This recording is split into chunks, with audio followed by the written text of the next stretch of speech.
this thing.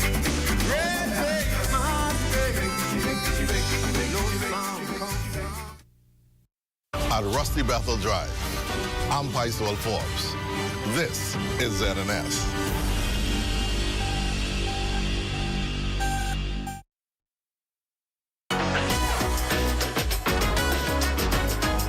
It's What's Trending with Jiminita Swain and the Bahama Beauty at the Broadcasting Corporation of the Bahamas from Studio A. It all starts right now.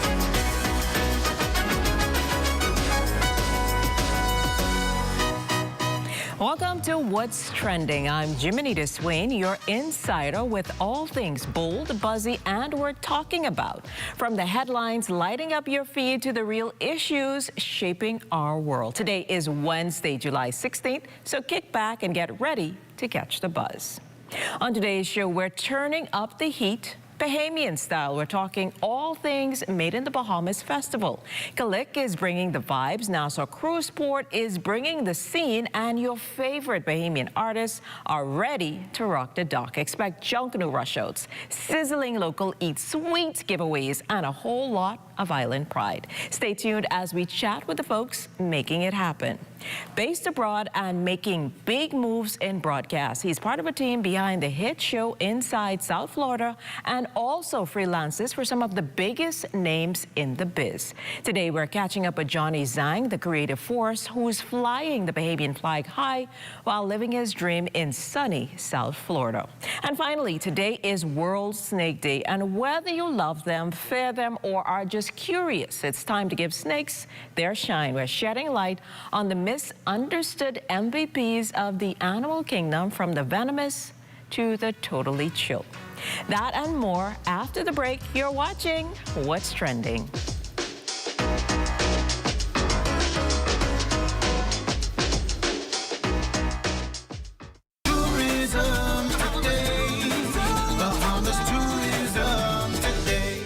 At Sandals Resort, Director General of the Ministry of Tourism, Investments and Aviation, Latia Duncan, welcomes travel advisors to experience the Bahamas during the celebration of our 52nd Independence Anniversary. Today is so special for me. It's special because we're celebrating 52 years of independence as an independent country, a stable democracy.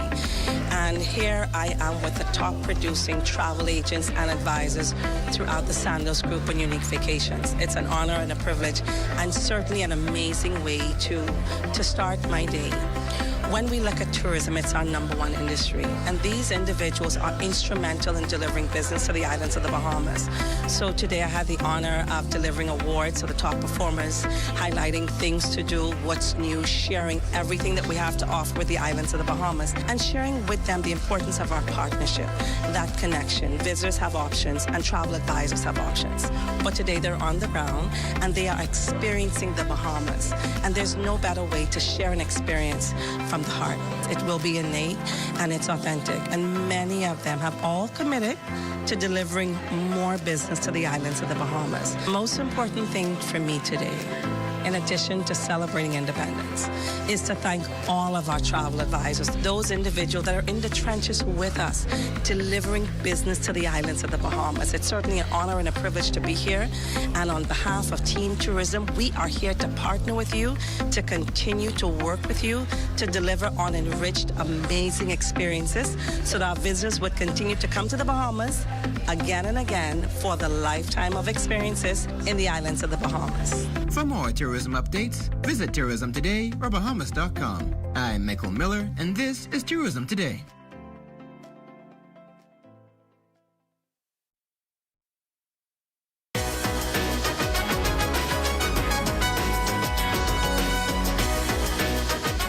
All right, folks, you've heard the buzz, you've seen the post, and now it's time to get the inside scoop. We're diving into one of the most anticipated summer events on the island, the Made in the Bahamas Festival.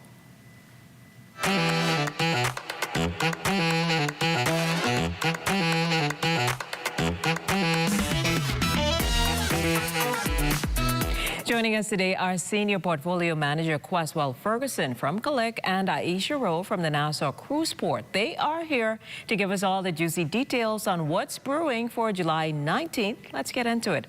Welcome both of you to What's Trending. Thank you. Thank you. It's great to have you here with us. So this Made in the Bahamas festival sounds like a vibe, Queswell, as I can put it. Yeah. How did it all come together? Well, the Cruise Port Amphitheater is absolutely the best venue in the country. So Aisha, Amanda, and I had a quick call just about how we can collaborate and bring Bahamian culture to the forefront and celebrate it in a big and major way.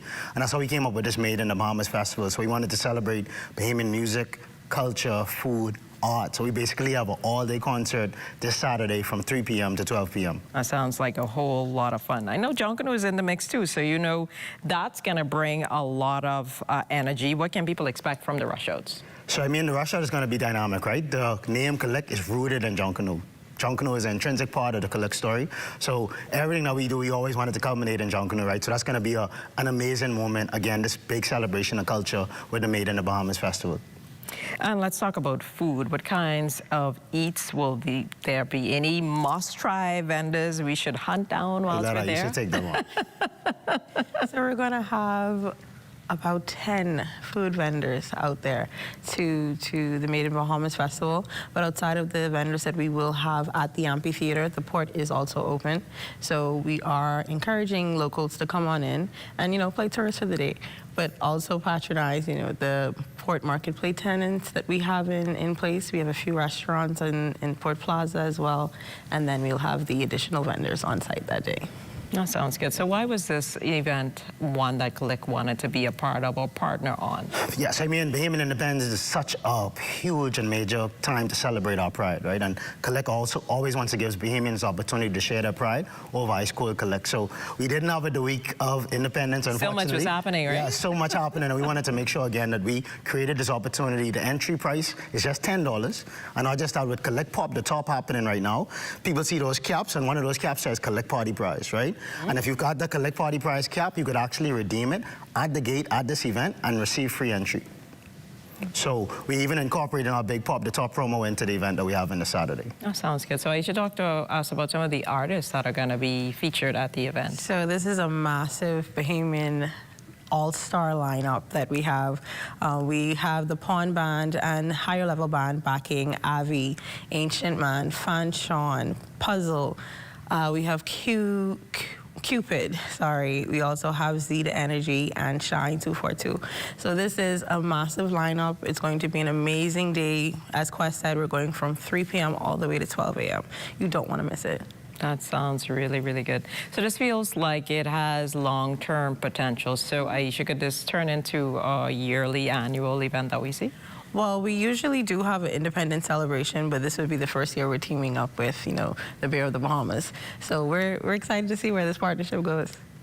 All right, so before you go, we're going to hit you with a quick round of rapid-fire questions. No overthinking, just say what the first thing that comes to mind based on what I ask you. It's all fun, just a cool way for our audience to get to know you both a little bit better. So we're going to start with you, Queswell. What's your favorite part of Bahamian festivals? The food, the music, or the vibes? Music. Okay. And if this event had a theme song, what would it be? Go with your gut. Red shirt, Ancient One. Sounds good. So Collect is always in the mix. What's the perfect Collect flavor for this kind of day? Well, for me right now, I take it to a whole other level, right? So my favorite drink right now is Collect Radler Lychee, Casamigos Reposado, and Hennessy. Oh, that's a combination. Yeah. And best place to watch a Junkanoo rush out, front row or dancing? Collect Skybox.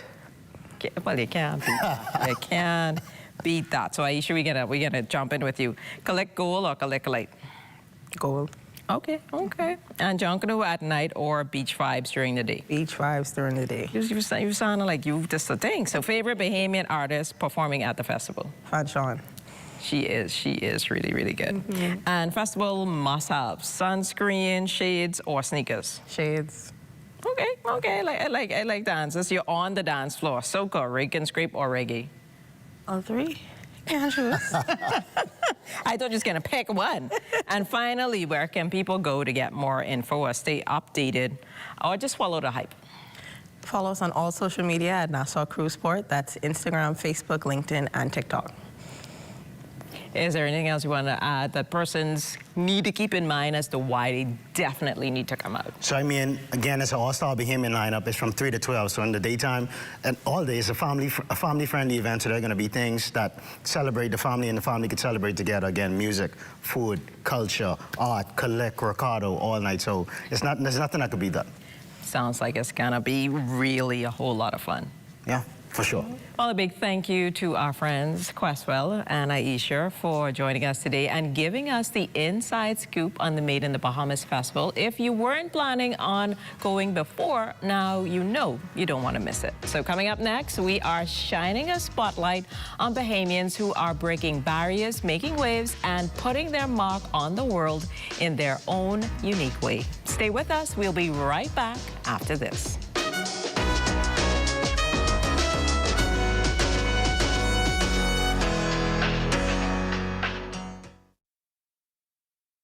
Got termites and need to get rid of them fast? Trust Rentokil Initial. With over 60 years experience in the Bahamas, the global brand, training, and expertise can't be beat. Only Rentokil Initial gives you a 3-year warranty and payment plan options on termite fumigation. No one can match the range of treatments we offer, such as fumigation, pre-construction treatments, termite monitoring, and more. No matter where you are in the Bahamas, we will come to you. When it comes to complete termite eradication, there's only one name, Rentokil Initial.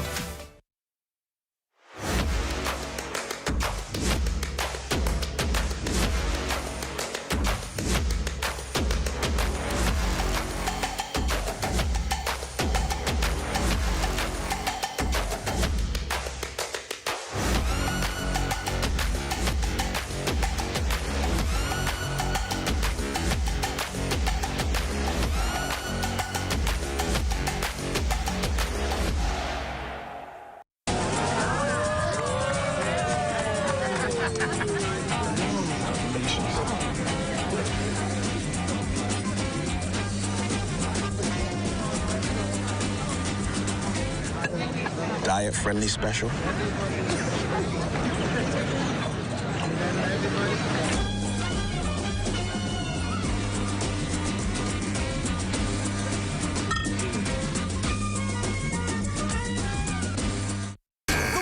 Scootery Peace on the streets. Basketball Classic is back. Celebrating 30 years of hoops, heart, and community. Join us July 20th, 4 p.m. for Family Night at the Kendall Isaacs Gym for our championship game. Mr. Shipper's slam down contest, Joey's three-point shootout, and the epic Pastors versus Politicians showdown. Prizes, oh yeah, round-trip tickets, flat screens, phones, tablets, and $1,000 cash up for grabs. Turn up 30 years strong, and we're just getting started. Peace on the streets. 2025. Shooting hoops instead of guns.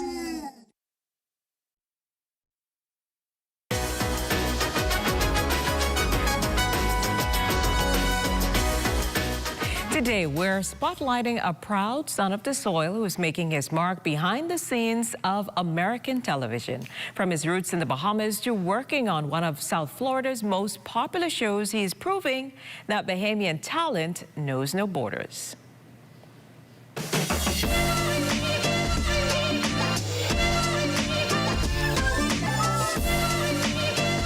He's a broadcast pro, a creative force, and he's waving the Bahamian flag high while living his dream abroad. Joining us as we go one-on-one over Zoom with this rising star in the world of media, Johnny Zhang. Hey, Johnny, thank you for taking the time out to join us on What's Trending today.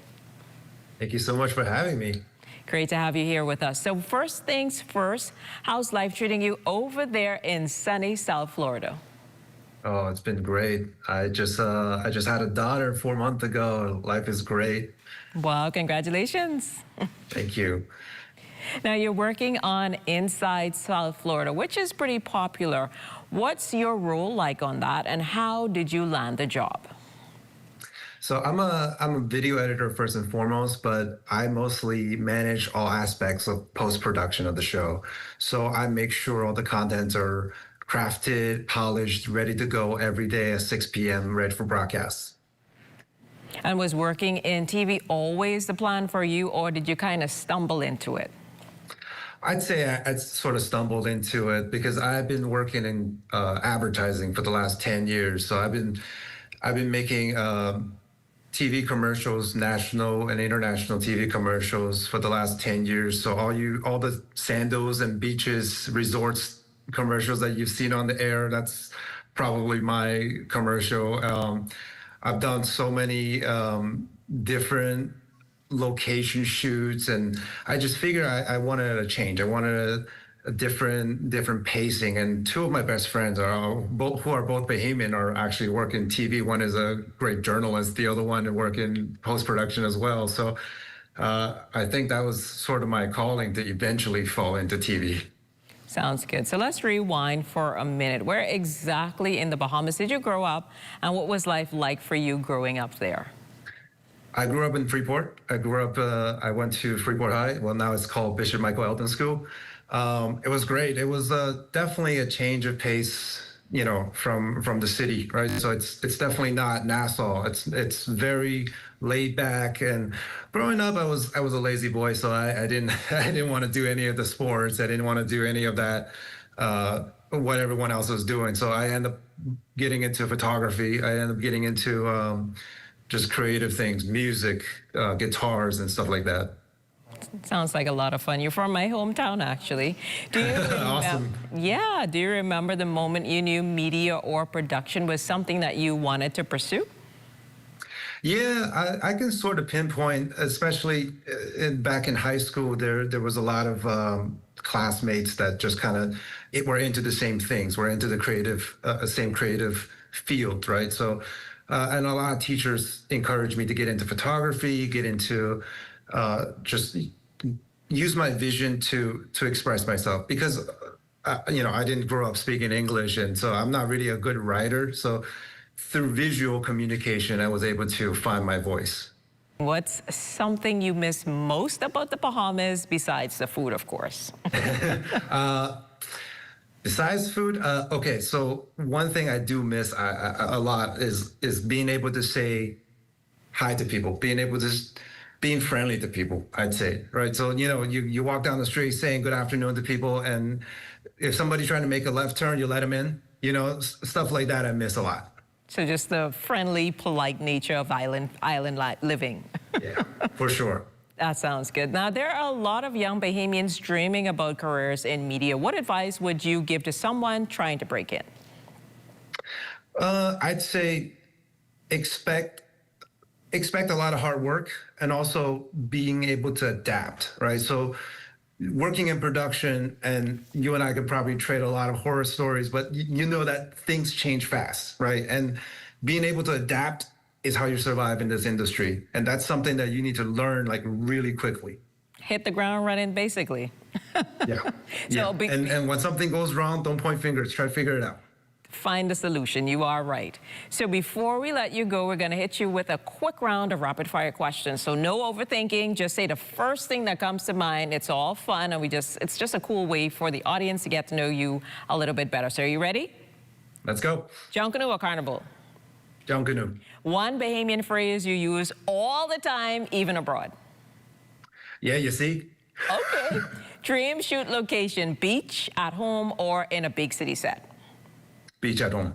All right, and last one. If you weren't in media, what would you be doing? Oh, quick. Film. Oh, in cartoon and animation.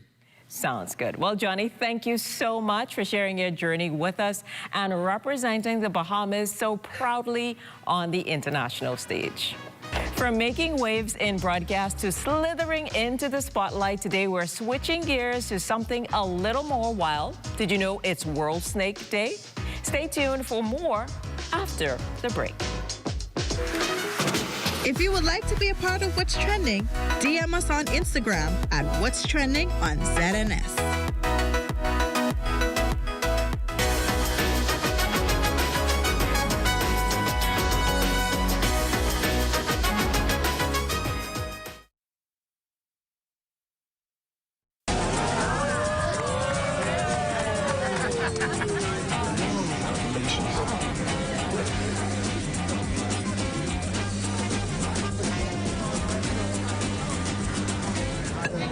diet-friendly special.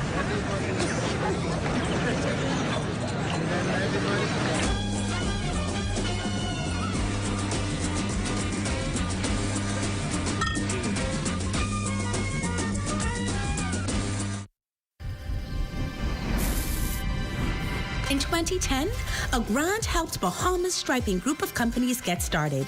Today, that seed has grown into a national force, building roads, airports, and brighter futures. Now, we're leading the way through public-private partnerships, what we call 3Ps, where government vision meets private sector innovation. 3Ps empowers local subcontractors, giving them the chance to bid. And with every contract, we're putting money directly into communities, creating jobs, supporting families, and fueling growth. From roads in Eleuthera to community centers in the inner city, we're not just laying asphalt, we're laying foundations for financial opportunity. At Bahamas Striping Group of Companies, we believe in building more than infrastructure. We're building up Bahamians who build the Bahamas.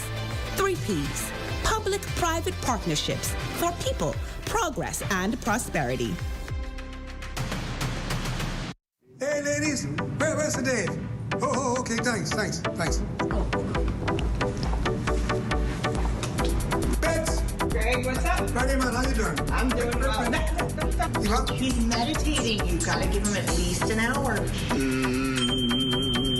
All right, well, I can wait. I'm gonna do.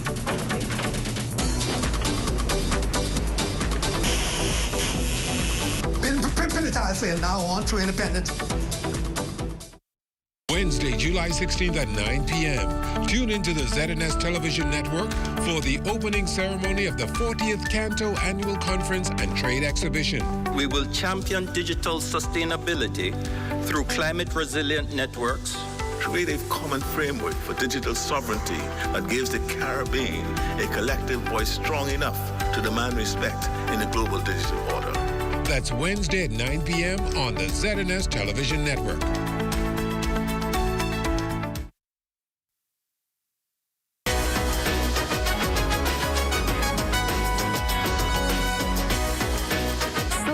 Into the spotlight today is a creature that's been feared, misunderstood, and even worshipped across cultures. We're talking about snakes. It's World Snake Day, a day to raise awareness about the important role snakes play in our ecosystems, bust some myths, and maybe even help you overcome a few phobias. Joining us is Scott Johnson, a wildlife biologist who's here to share the slinky facts and wild truths about snakes. He's also the founder and CEO of Wild Bahamas Group of Companies Limited. Welcome back to What's Trending, Scott. Oh, thank you so much. So first things first, why do snakes get such a bad rap, and are they really as dangerous as people think? Well, one of the reasons why snakes get a bad rap is because people misinterpret biblical teachings. I know a lot of us in the Bahamas are indeed Judeo-Christian, so that whole story of Adam and Eve in the garden and the snake, so the minute you hear the snake you shall step on the snake's head and the snake will bruise your heel, automatically they think, okay, that's exactly what we should do. We should kill the snakes because they are evil. They are the ones who help cause us to fall from those teachings. And from those teachings, that fair rose. Yeah, and then also, look at the snake. It just looks like a long, some people are really creeped out by the fact that it has no limbs. It's just a long, like a noodle. And people just don't like it. So what are some of the most common myths about snakes that you would love to debunk for us today? One, that Bahamian snakes are venomous. Two, that Bahamian snakes will eat your children, namely your little babies that are sleeping inside of their beds. Yeah, there's been some reports, I've gotten some reports from people saying that they found snakes sucking breast milk. It's interesting, but so snakes don't do that. They won't do that. No, they won't do that. The other myth is, of course, the whole thing with snakes being the devil. Snakes are not the devil. Snakes are wonderful, amazing creatures that God has created. And if you did read your Bible, you realize that God used snakes in the story of Moses, the staff turning into the snake. So how do snakes actually help the environment, and why should we care about protecting them? Well, So of the over 12,000 species of reptiles on Earth, about a third of them, which is over 4,000 of them, are indeed snakes. Now, why should we care about snakes? Because snakes hold a very important ecological role. They act as a form of biological control, helping to get rid of problematic species like rodents that could spread diseases, but they also help to keep other species like other reptiles, birds and other things in check. So they are wonderful creatures to have. And while you've been chatting and we introduced you, you didn't introduce your guest. Oh, that's very true. That's very true. So what I have inside my hand here is a red rat snake, aka a corn snake. This is Pantherophis guttatus. Look at that beautiful pattern on its ventral scales, the belly. And is it venomous? And no, it's not venomous. But I know that you would see it here. Yeah, I get a lot of calls about this snake. People saying, "Oh, I see this strange colored snake," and this is it right here. And what about this other? And this beautiful little animal that we have here, this is a Bahamatrope, aka a dwarf boa, aka a pygmy boa, and this is endemic, found only in the Bahamas, and this is its full size, an adult female. So what should someone do if they encounter a snake in the wild or at the rear of their home? If you see a snake in the wild, you leave it alone. It's not doing you anything, and a wild snake's supposed to be in the bush. It's supposed to be in the wild, so that's fine. Now, if it gets into your house, then you should contact somebody who is comfortable with humanely removing the animal and carrying it someplace like a national park where they can release it. Well, someone like yourself. Like myself. So if you have a problem, you could contact me. My number is 432-9172. And if you want to learn more about Bahamian snakes, you could also contact me, or you could visit my website at www.wild-bahamas.com. Big thanks to you, Scott, Thank you so for much. helping us untangle the truth about snakes on this World Snake Day. Oh, thank you so much for having me. And let's try and keep our snakes happy and healthy and leave them alone. That's good information there. Well, now to this programming note, tonight at 9 p.m. right here on ZNS TV. Don't miss the rebroadcast of the opening ceremony of Canto's 40th Annual Conference and Trade Exhibition. It's a celebration of 4 decades of groundbreaking innovation, regional collaboration, and growth within the Caribbean ICT sector. That's Canto's 40th, airing tonight at 9 p.m. only on the ZNS Network.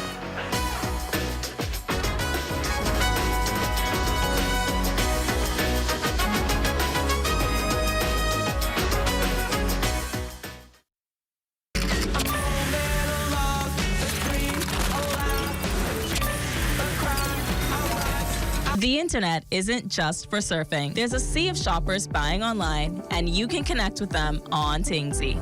Tingsy is the SBDC's online storefront built for Bahamians. Take your business to the next level by selling to customers online, both at home and around the world.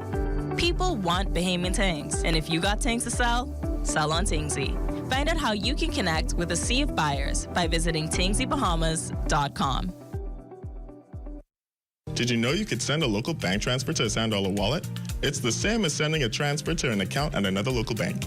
Simply use the wallet's 12-digit top-up address as the account number, savings as the account type, Central Bank of the Bahamas as the bank, and $1 as the branch with branch code or transit number 12,000. Don't use urgent or priority delivery.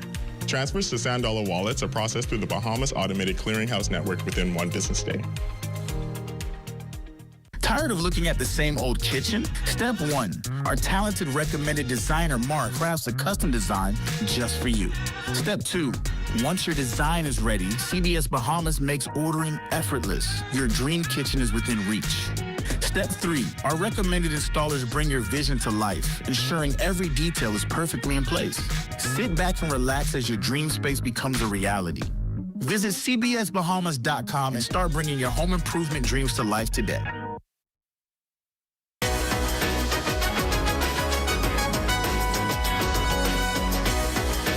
On Thursday's show, get ready for the stories that matter and make you laugh. Well, be sure to follow us on Instagram. That's at What's Trending on ZNS for all the latest buzz, behind-the-scene moments, and what's hot on the timeline. We'll be right back here tomorrow at 6 p.m. with more lifestyle, entertainment, and everything in between. I'm Jiminita Swain. Thanks for watching, and we'll see you all tomorrow.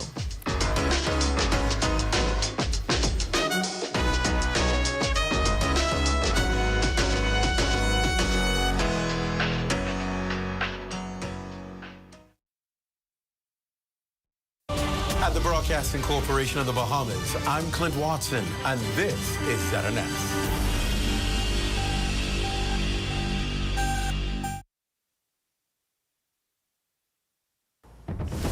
This is the Bahamas Tonight. The Northern Edition has a look at stories making news tonight. Prime Minister Davis promises land reform aimed at protecting Bahamian inheritance and expediting property transactions. Also, the findings of last year's aircraft accident on Abaco have been released. And the Bahamas Tonight Northern Edition starts now.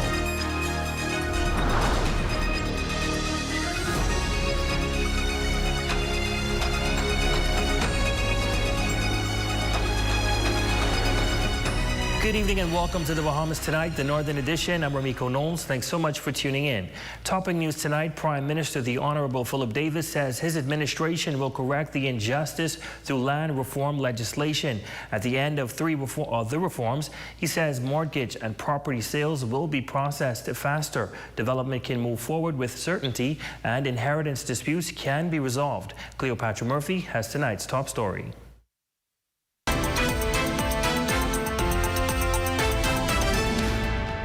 This is the land of our birth, and we should all feel empowered to be owners in this country. The problem is, Prime Minister the Honorable Philip Davis says much of the land in the country lacks a clear title, and generational property is passed down without official records, leading to conflicting claims on land. While parents may try to pass land on to their children or families try to start a business, they can face a long legal battle, but the Registered Land Bill 2025 and the Land Adjudication Bill 2025 are intended to fix how land is registered and handle land disputes that have long impeded progress. Wealthier parties, Madam Speaker, in these cases win through a war of attrition, as the financial toll of a land dispute becomes too costly and families have no choice but to give up on fighting for their inheritance. He says the legislation will put an end to it. Thanks to the bills before us today, we will have land adjudicators officially clarifying ownership rights once and for all. We will establish land tribunals that hear and render fair decisions in land disputes, eliminating the need for expensive and lengthy court proceedings.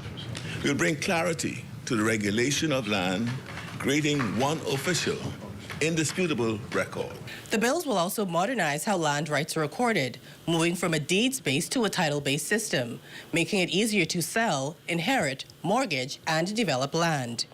The Land Adjudication Bill allows the minister responsible to declare adjudication areas for the purposes of officially settling any disputes related to land ownership in that area. The Prime Minister says an adjudicator and a team will determine boundaries and survey the area, while individuals who claim rights to land will be required to file a claim with supporting evidence, while land disputes will be heard by the Land Tribunal. Where an individual or group has treated the land as their own, for example, they may have been paying taxes and maintaining it. In most cases, if they have possessed that land for 12 years, they'll become the owners of the land. If it is crown land upon which they might have been occupying, the period required for ownership is 30 years. And for beachfront or foreshore property, the period increases to 60 years. Prime Minister Davis says adjudication will not take away anyone's right to have a court rule on ownership, but it is designed to arrive at a fair decision in a more cost-effective and efficient way. For the Bahamas Tonight, the Northern Edition, I'm Cleopatra Murphy. Well, Deputy Prime Minister and the Minister of Tourism, Investments and Aviation, the Honorable Chester Cooper, congratulating Carnival Cruise Lines on the soft launch of Celebration Key to the public this past weekend.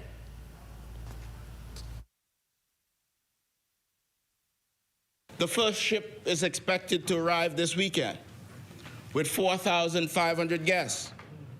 And the week after, there will be 2 ships with 9,500 guests per day. And when the additional pair is completed, it will accommodate up to 18,000 guests per day. That's 1 million for the rest of the year. That's 2 million next year. That's 4 million in 2027. and 5 million in 2028. We are revolutionizing, Madam Speaker, just like we promised we would do. The Minister of Tourism says he is happy for Grand Bahamians and is excited for the future opportunities it will create. This is a $700 million investment with 500 Bahamians employed, 75 new direct retail businesses, and there have been more than 29 Bahamian construction firms involved.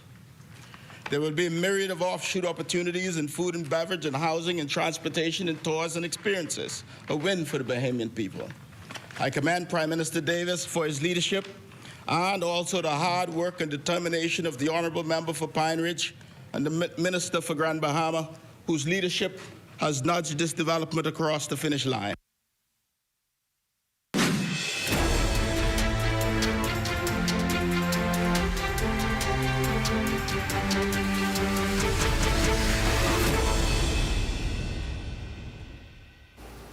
ZNS News continues to follow the developing story of a drug-related incident off the coast of Haiti that claimed the lives of several Bahamians. Authorities reportedly seized more than 90 pounds of cocaine during the operation. As the investigation unfolds, grieving family members remain desperate for answers, with the circumstances surrounding the reported deaths still unclear. More details in this report. On Sunday, July 13th, the Ministry of Foreign Affairs issued a press release confirming the deaths of 2 Bahamians in Haiti. The report received via the embassy in Port-au-Prince states that 3 Bahamian men and 1 Jamaican male were on board a speedboat when they came under fire from unknown individuals. As a result, 2 Bahamian men were killed. 1 was hospitalized and another remains unaccounted for. The first man confirmed dead is believed to be Shadrach Stewart, a resident of Moores Island, Abaco. Unconfirmed video of a body, allegedly his, floating in water surfaced on social media. More recently, another video has been circulating showing Stewart in a conversation with a woman identified as Mama, pleading with him to turn his life around. God is so good, Shadrach, and those days, money costs you lost your one soul. Additional footage of the high seas incident shows the interception of the vessel by authorities. On board, 1 Bahamian man identified only as Joey and a Jamaican male. What's your name? What's your name? Joey. Where you come from? We came from the Bahamas. Joey was injured but expected to recover. Several videos online appear to show him lying in a medical facility. In one, he seemed conscious. In another, he appears unresponsive. ZNS News reached out to officials at the Ministry of Foreign Affairs for a follow-up on the incident and was informed that an update is forthcoming. Now, this just in from the Ministry of Foreign Affairs. Officials say that they have received queries as to the matter of the deaths of the missing persons in Haiti. Officials of the ministry still await the formal notification from the Haitian government as to what transpired on Sunday, July 13th, 2025. The statement continues that we will not issue a formal statement until the ministry has been provided with an official account of what transpired by Haitian authorities. We are in touch with the authorities and are pressing them to respond. The statement continues that our representative in Haiti is continuing to follow up on the situation, and we are in touch with the family members. They are aware of the current state of information, and the families have been offered consular assistance, and this will continue. Well, last year, a plane crash near Marsh Harbor, Abaco, claimed the life of a 59-year-old American pilot. Recently, the Aircraft Accident Investigation Authority of the Bahamas released the findings of what caused the crash. Shane Stubbs has more in this report. We now know more details surrounding the plane crash that killed 59-year-old Kentucky native Christopher Moore. You may recall that the body of a missing American pilot and his wrecked plane were found in a marshy area about 5 miles away from the Leonard Thompson International Airport in Abaco. Police initially said a pilot operating a white, red, and blue striped 2-seater aircraft took off from Sebastian, Florida around 9 a.m. on August 4th, but failed to reach his intended destination of Marsh Harbor, Abaco. The plane's last known location was north of Grand Bahama shortly before 11 a.m. that day. Well, the final report from the Aircraft Accident Investigation Authority was released on Monday. According to the report, after a 2-day multi-agency search, the wreckage was found with extensive impact damage. No distress call was made prior to the crash. The AAIA concluded that probable cause was a loss of control, likely triggered by gusty crosswinds tied to nearby Tropical Storm Debbie, with winds exceeding both standard and skilled pilot crosswind limits. Toxicology testing revealed the presence of multiple substances. However, the precise impact of these substances could not be determined due to decomposition and limited sample availability. The report indicated that their combined presence could have impaired the pilot's cognitive and motor function. But despite the concerning medical background, the pilot held a sport pilot certificate and was not required to maintain a medical under FAA rules. The wreckage analysis found no mechanical faults. The airframe and engine were intact pre-impact, and all major control surfaces were connected at the time of impact. The flaps were extended and the elevator trim was neutral, suggesting the aircraft was configured for landing. Now, his wife, Stacy Love, told reporters that he died on impact, adding that he will always be remembered as a wickedly smart and quirky person, and that she is forever blessed to have been loved by him. For the Bahamas Tonight, the Northern Edition, I'm Shane Stubbs. Thanks, Shane. In other news, a man was bitten by a shark in waters off Spanish Key Abaco Tuesday while spearfishing. Police say the incident occurred around 10 a.m., resulting in injuries to the victim, who was assisted onto a vessel by a family member. He was transported to the local clinic where he was treated and is expected to be transported to New Providence for additional medical attention.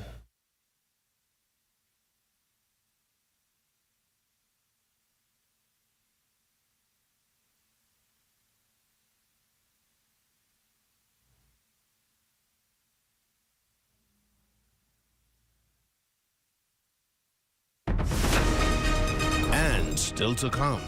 Twice is nice. Labor officials partner once again with the Freeport Container Port to host another major job fair. Stay tuned. That story, sports, and more when we return.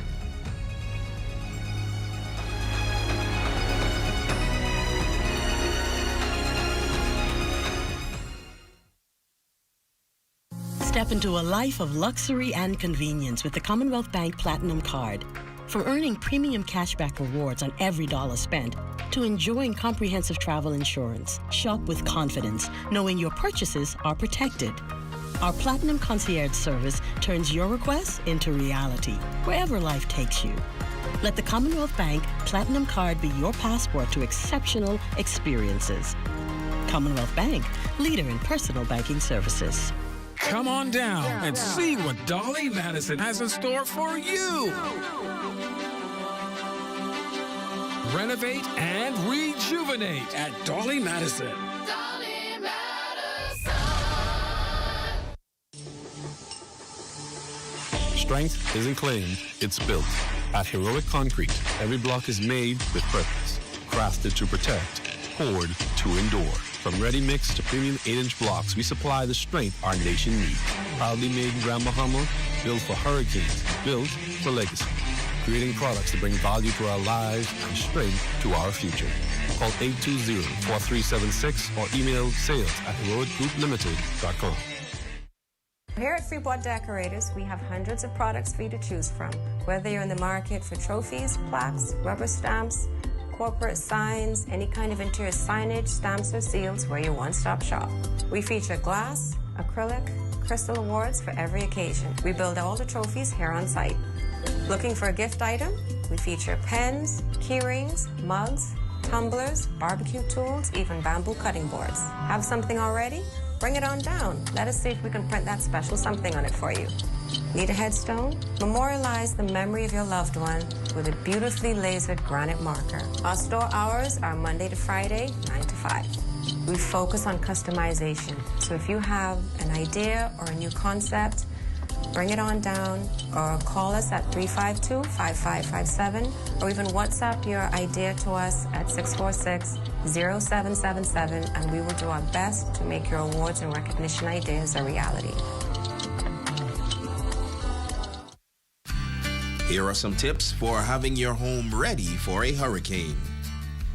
Keep all trees and shrubs trimmed. Bring in all outdoor furniture, plants, or any other items that may become airborne due to high winds. Cover windows and doors with hurricane shutters or pre-cut plywood. Clear drains and gutters. And remember to secure important documentation in case you have to evacuate. Don't be caught off guard this hurricane season. Be prepared. Your #1 team in the north. Only the sun covers the Bahamas better. Welcome back. The Ministry of Labor and Public Service is once again collaborating with the Freeport Container Port to host a job fair, this time in the heart of Freeport at the ministry's office. As applicants throughout Grand Bahama are eager to join the employment stream, our Matthew Martinborough was there and filed the details in this report. In 8 Mile Rock, we had over 100 persons there in 8 Mile Rock, and we expect to exceed that number here today. Scores of individuals from all backgrounds are occupying the Ministry of Labor and Public Service here in downtown Freeport as they're seeking an opportunity to be a part of the Freeport Container Port employee fleet. Officer in charge of the Public Employment Services Unit for the ministry, Princess Flowers, says job fairs like this one are all part of the ministry's mission.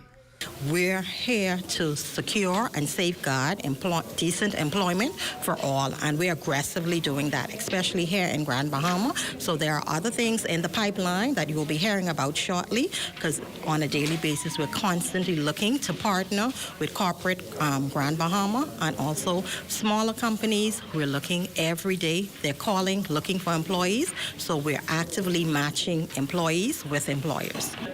Flowers adds the fair is not specifically tailored for applicants seeking employment at just the Freeport Container Port.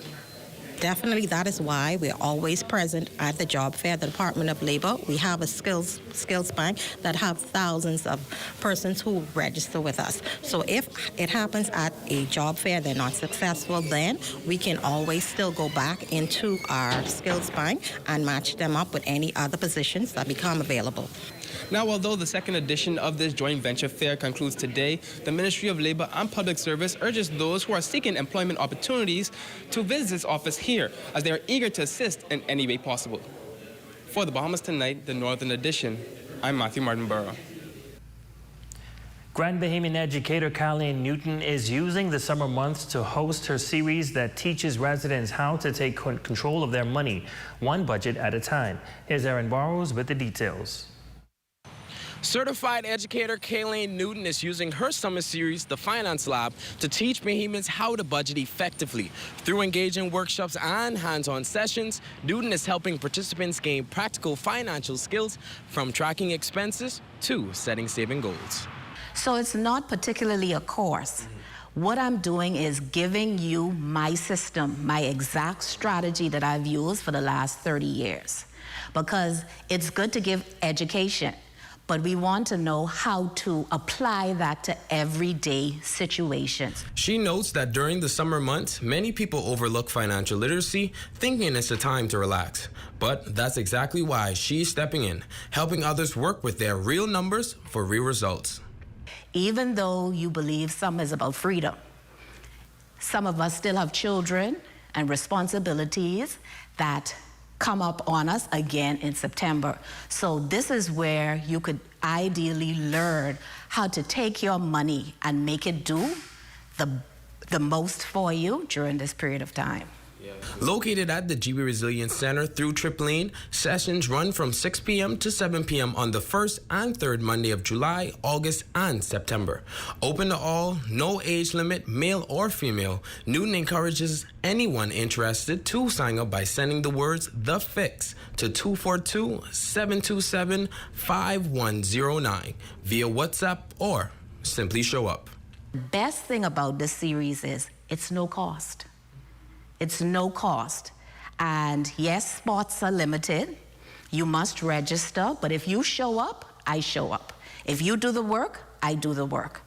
This series is built for you, that if you come to one session, you will be equipped and empowered to do your budget every month. And so don't think of it as something you need to commit to 6 sessions. Now, 6 sessions, perfect.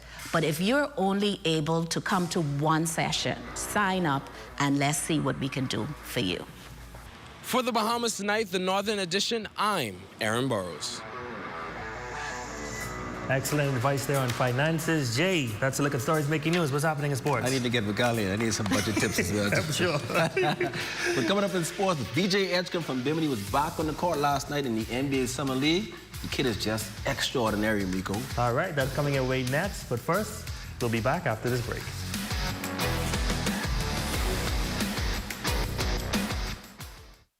Journey to a serene oasis. Relax. Rejuvenate. Renew. Welcome to Renew Day Spa. For appointments, call 352-RENU.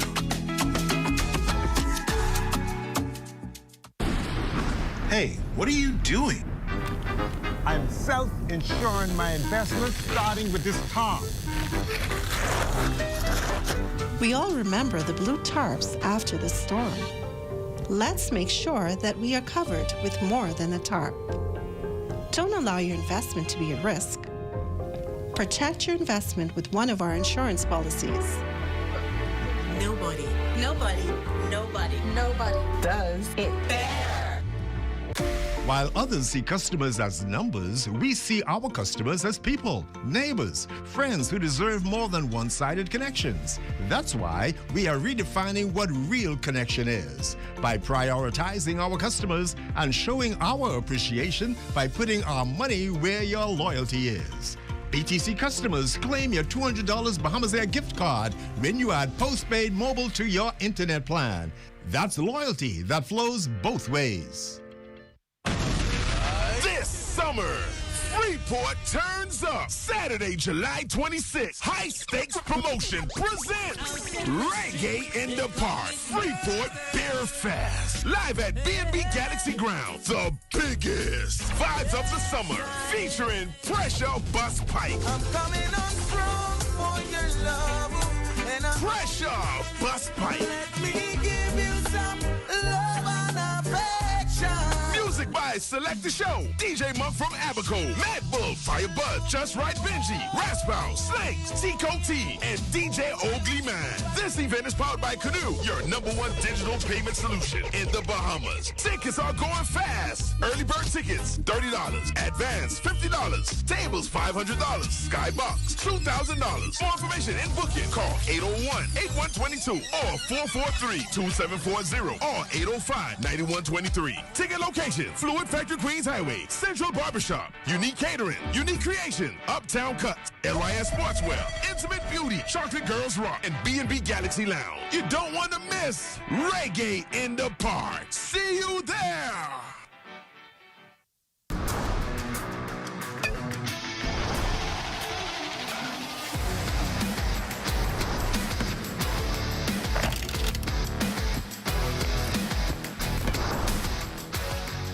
Good evening, ladies and gents. I'm Jay Philippe, and welcome to Sports. Top in Sports, the annual Peace on the Streets basketball tournament is in full swing this week in the nation's capital. Reach Out Ministries will have 3 teams competing this year representing Grand Bahama. Last year's team made it to the finals, but fell short in the title game. We made a promise to Carlos Reed. This is his 30th year. No matter what it takes, we're going to be there this year. We're trying to bring a care on the 13 team, on the 16, and the open men. But I think the highlight of our trip, like always, is visiting Her Majesty's prison. We also have a chip on our shoulder, being the only Old Island team. But not only representing Reach Out, but we always keep in mind that we're representing Grand Bahama. So we always go over there, try put our best foot forward, and always look out. We mostly always come out with the victory. Sticking with hoops, VJ Edgecombe was back in action last night in just his second game of the NBA Summer League for the Philadelphia 76ers. VJ registered 15 points on 4 of 14 shooting from the field in a 74-58 win versus the Washington Wizards. The number 3 draft pick also pulled down 6 rebounds and dished out 4 assists in 30 minutes on the floor. Good to be back on the floor, thank God for that. Yeah, like you said, first half, I was trying to get my foot under me, but there ain't no excuse, but I just could go out there and just play hard. Second half, he said, like you said, slow down. He's able to make easier reads. get more in the flow. So yeah, it was good. I mean, we won, so that's all that matters. And last in sports, the Bahamas Select Under-14 team will be in action at the Pony World Series softball tournament in Texas this week. Some key players on the team are from Grand Bahama. I'm pretty confident in my team. I feel like we have the ability to play well and to win if we keep our mind in the game and we stay mentally strong and locked in. And if we give all our trust and we put all our trust in God. I feel good and I feel proud of myself that I made this huge accomplishment. I believe we have enough experience and we could make the championship game. I'm a pitching infielder and the process has been good. It's just like very hard. It's very exciting. I am very excited to show my talent to the world. Good luck, ladies. And that's your quick check on sports. Your Facebook friend of the day is next. I'm Jay Philippe. As always, be blessed.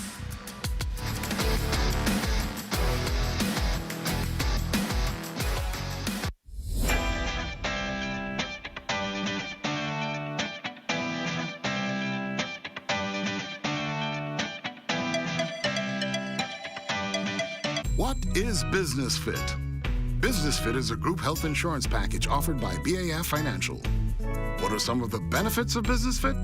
No deductible, dental and vision care, hospital room and board, surgical treatment, labs, medication and drugs, maternity, doctors, clinics, specialist visits, chemotherapy and radiation treatment, air and ground ambulance, and preventative care. Business Fit, offered by BAF Financial. Grand Bahama, it's the time of celebration. The Bahama Brass Band presents With a Shout Wheel March, celebrating a combined 170 years of service, duty, and music ministry. 100 years Nassau and 70 years Grand Bahama. With special guests, the Trinidad and Tobago Police Force Band, female contingent.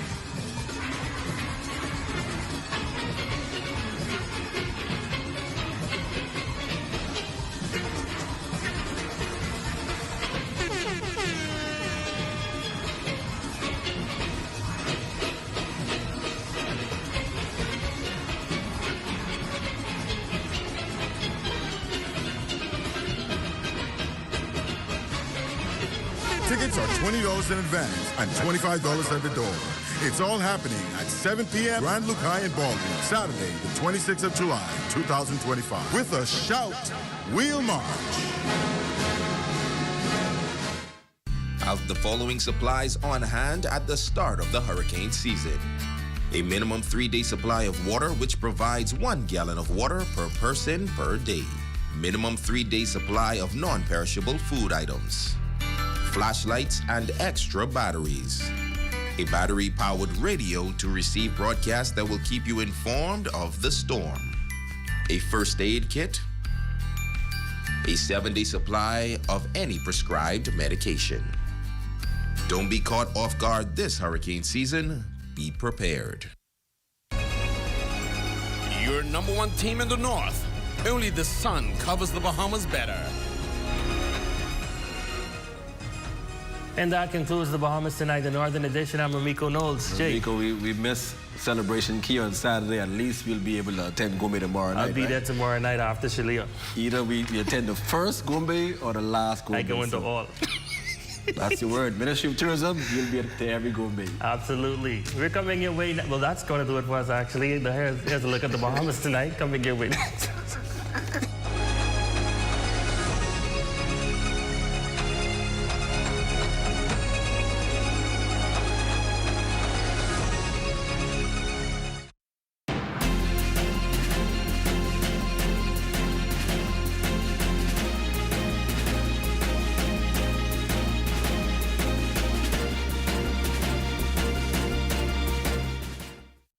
By giving unconditionally, not expecting anything in return, I thought was a wonderful way of showing this love, and I believe that it is love that truly draws people, and so I thought we could cover a lot more people by feeding.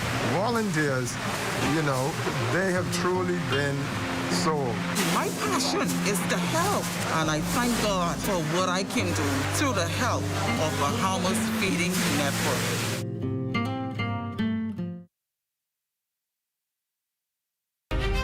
Join us each Sunday at 5 p.m.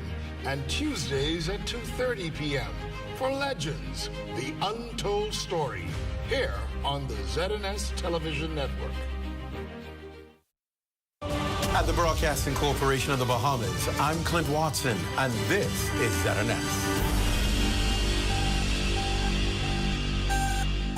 ZNS News is brought to you by the new BTC. Fiber is here. Faster, stronger, more reliable. Together, we are unstoppable. Switch today.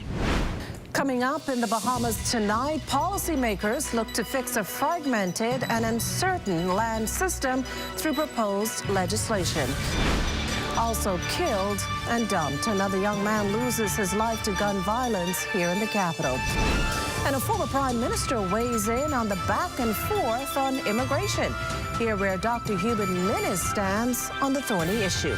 The Bahamas tonight, the National Report starts now.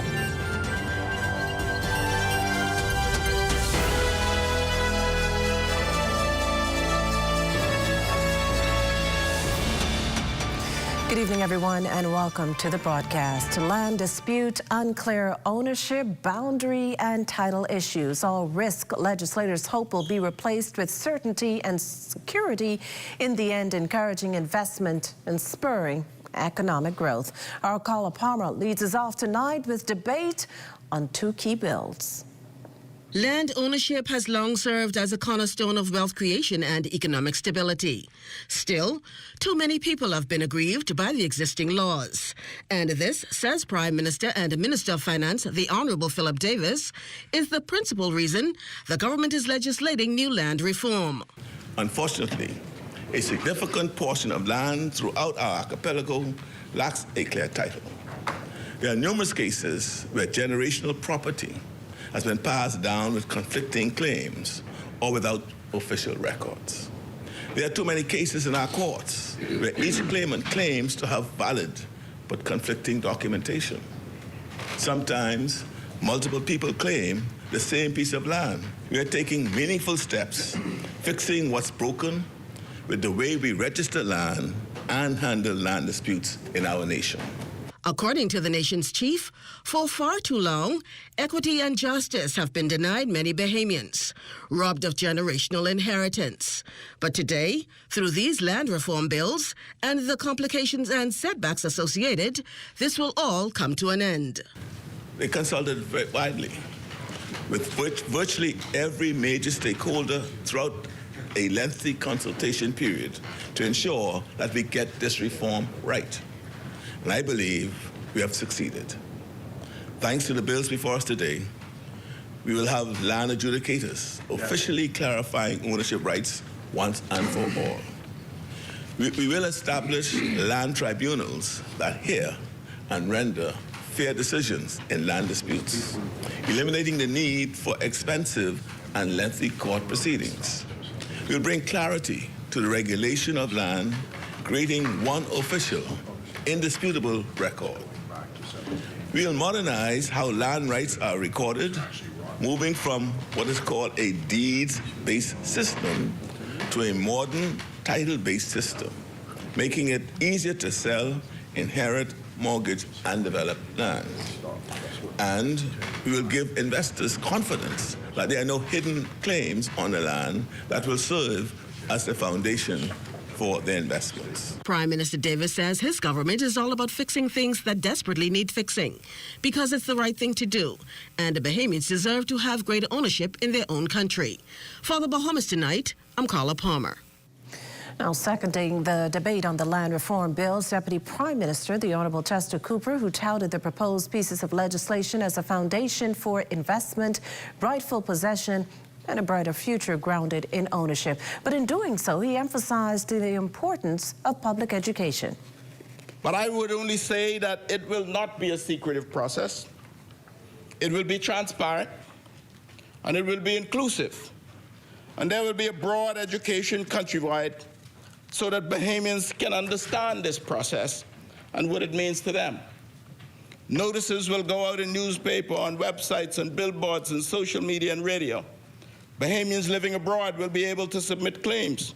Communities will be informed and engaged.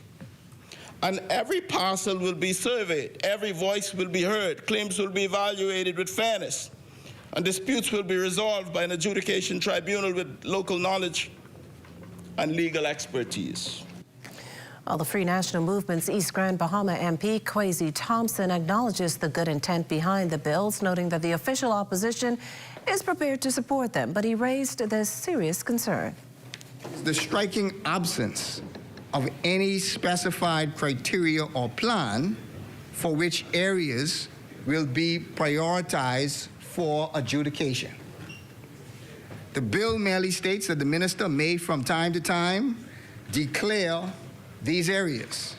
It does not provide any guidance on whether it will be New Providence, the Family Islands, Grand Bahama, which ones will be first, which areas will be first out of those islands, or whether there will be an attempt, and again, I don't believe that there should be an attempt to try and do all of these at one time, but we need to understand the plan. Which islands will be first? Why are those islands first? Which sections in those islands will be first? And why are those sections in those islands going to be prioritized?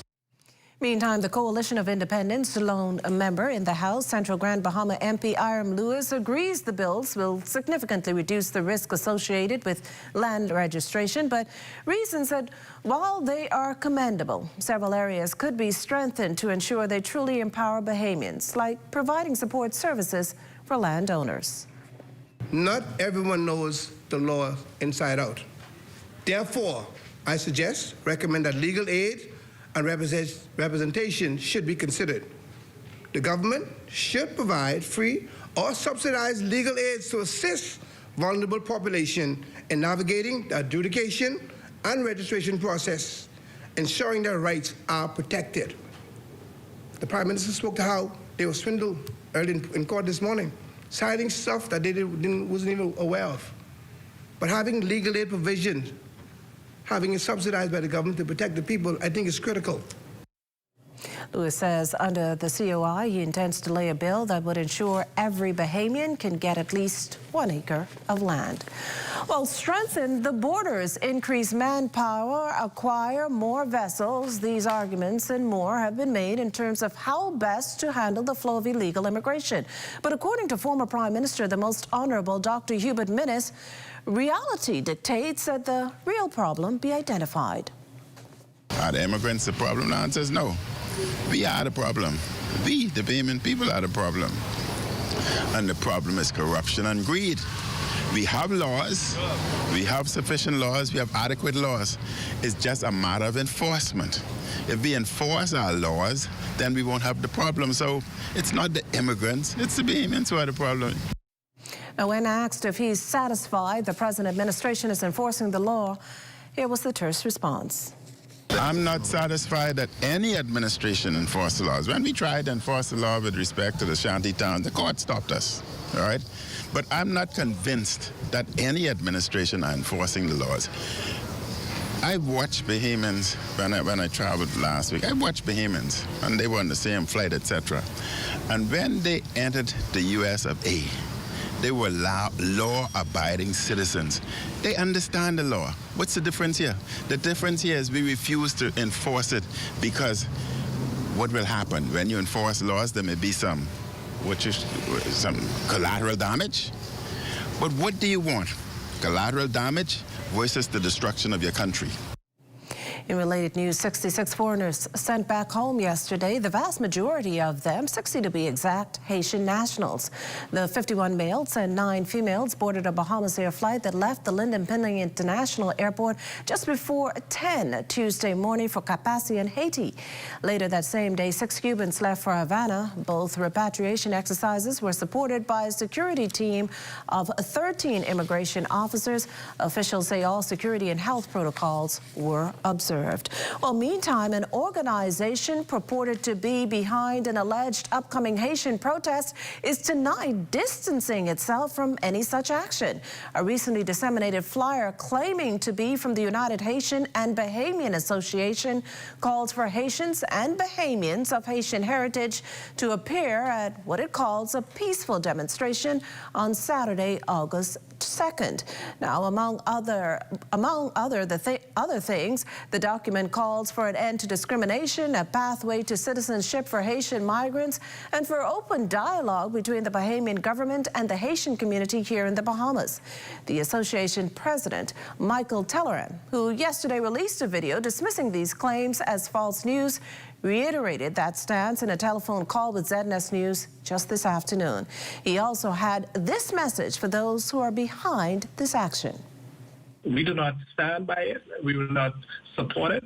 And I will say to that person, really, they need to check their facts before they push through this sort of an agenda. Coming up, a gruesome discovery in bushes here in the capital. You're watching the Bahamas Tonight, the National Report. A story and more in a moment. Step into a life of luxury and convenience with the Commonwealth Bank Platinum Card. From earning premium cashback rewards on every dollar spent to enjoying comprehensive travel insurance, shop with confidence, knowing your purchases are protected. Our Platinum Concierge service turns your requests into reality, wherever life takes you. Let the Commonwealth Bank Platinum Card be your passport to exceptional experiences. Commonwealth Bank, leader in personal banking services. Long day? Hungry crew? Say less and satisfy everyone with KFC's Summer Buckets. Grab a super summer bucket and get 8 juicy pieces of fried chicken, 8 nuggets, corn, our new white rice with gravy, 4 buttery biscuits, 4 Switcher Pink lemonades, and 4 dessert biscuits. So whether it's on the beach, at home, or chilling with the crew, KFC's Summer Bucket starting at just $20. Bring all the flavor. Summer with KFC. It's finger licking good. While others see customers as numbers, we see our customers as people, neighbors, friends who deserve more than one-sided connections. That's why we are redefining what real connection is by prioritizing our customers and showing our appreciation by putting our money where your loyalty is. BTC customers, claim your $200 Bahamas Air gift card when you add postpaid mobile to your internet plan. That's loyalty that flows both ways.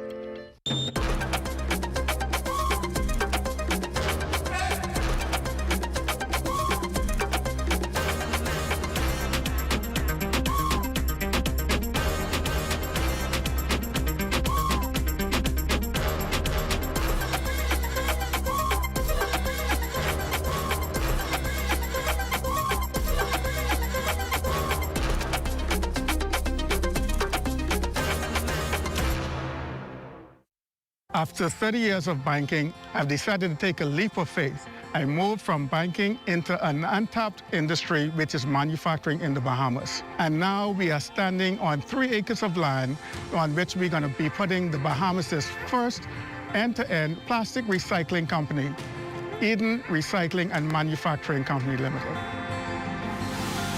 Eden has 2 arms, recycling and manufacturing. This is groundbreaking for us. It's never been done before.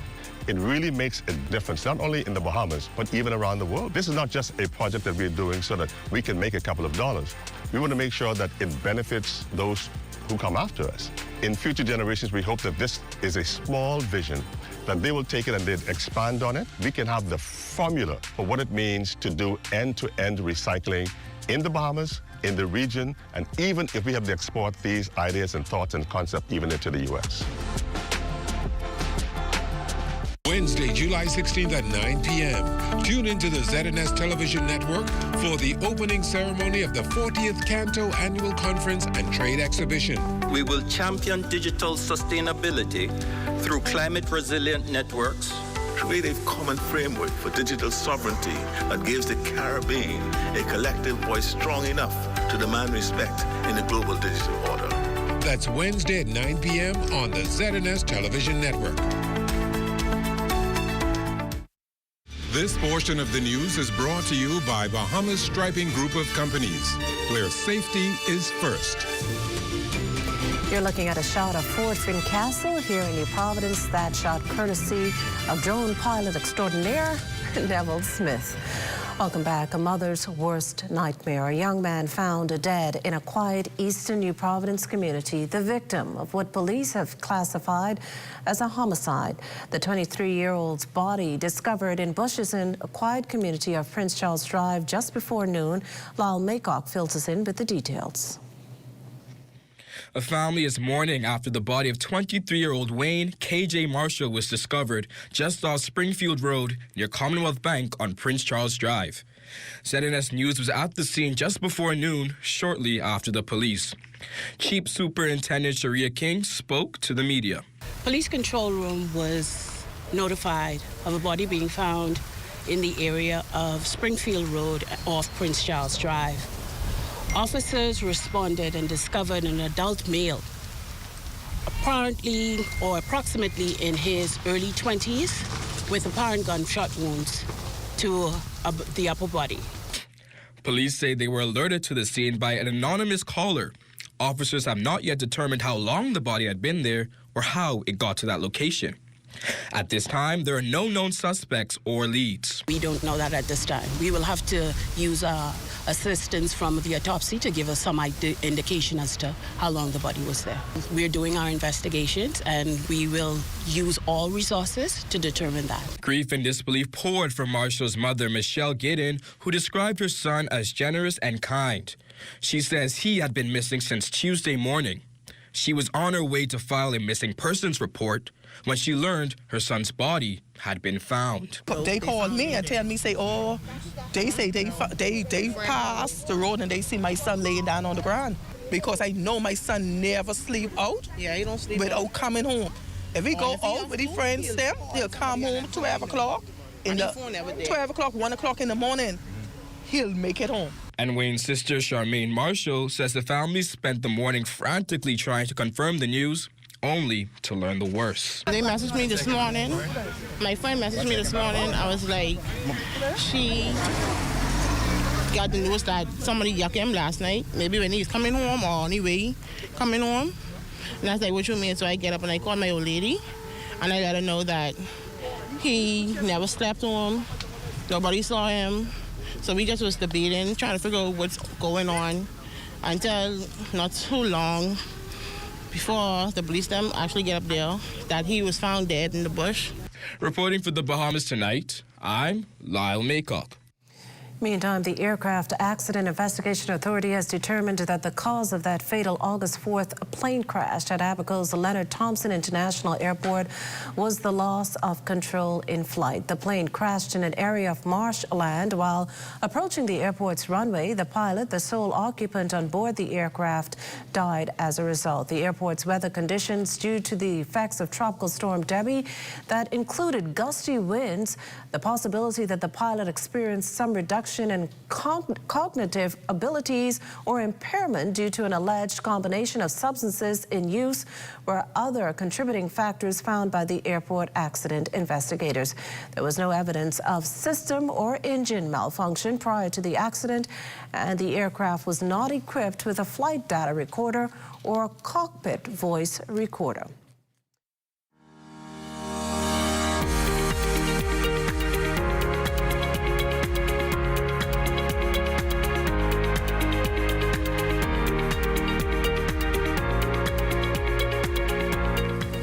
Well, after 4 days of discussions, the 40th Annual Caribbean Association of National Telecommunications Organization Conference, or CANTO, ended today. For the over 700 delegates, talks focused on the necessity for increased collaboration among stakeholders and the need for industry leaders to speak with one voice in order to better promote the region's telecommunications agenda on the global stage. We spoke to some of the delegates about their CANTO experience. I think it's important to educate persons on how cybercrime can affect you, not only the normal, but more like senior citizens. It's a new information that was relayed to myself, new technology that I wasn't aware of, and so for that I'm most appreciative. The conference has been excellent. The speech given by your Prime Minister of the Bahamas really resonated with me. It spoke towards the ingenuity and the creativity of the Caribbean people, and we having the ability to build platforms for our own benefit. AI and cybersecurity is something I'm really interested in, especially on the pros and the cons of AI, so it's a great learning experience. It's an awesome experience to meet vendors that I worked with daily. I was able to put name to face, but I also was able to visit so many booths to see how the technical world has advanced from when I started in BTC. This portion of the news is brought to you by Folk Call Smart Pass, the smart way to pay at the pump.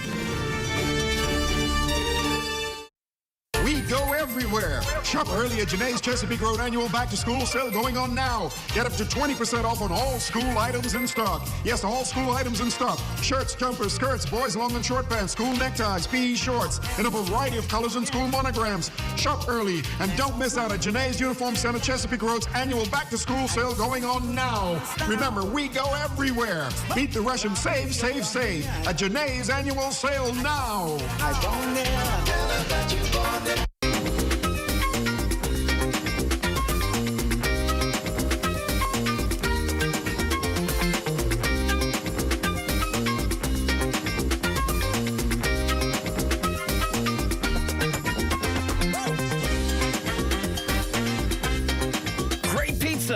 Great deals all day, every day. Available now at Marco's Pizza. Order today.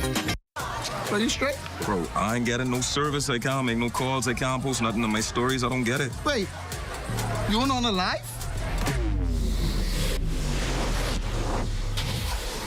Shad, come, let's fix that. Come. This one needs saving. Pour them over, please. Say less. Sign up today. Enjoy 5 gigs on us with select prepaid plans when you port your number to Alive, or 3 months free Alive fiber services when you port your landline.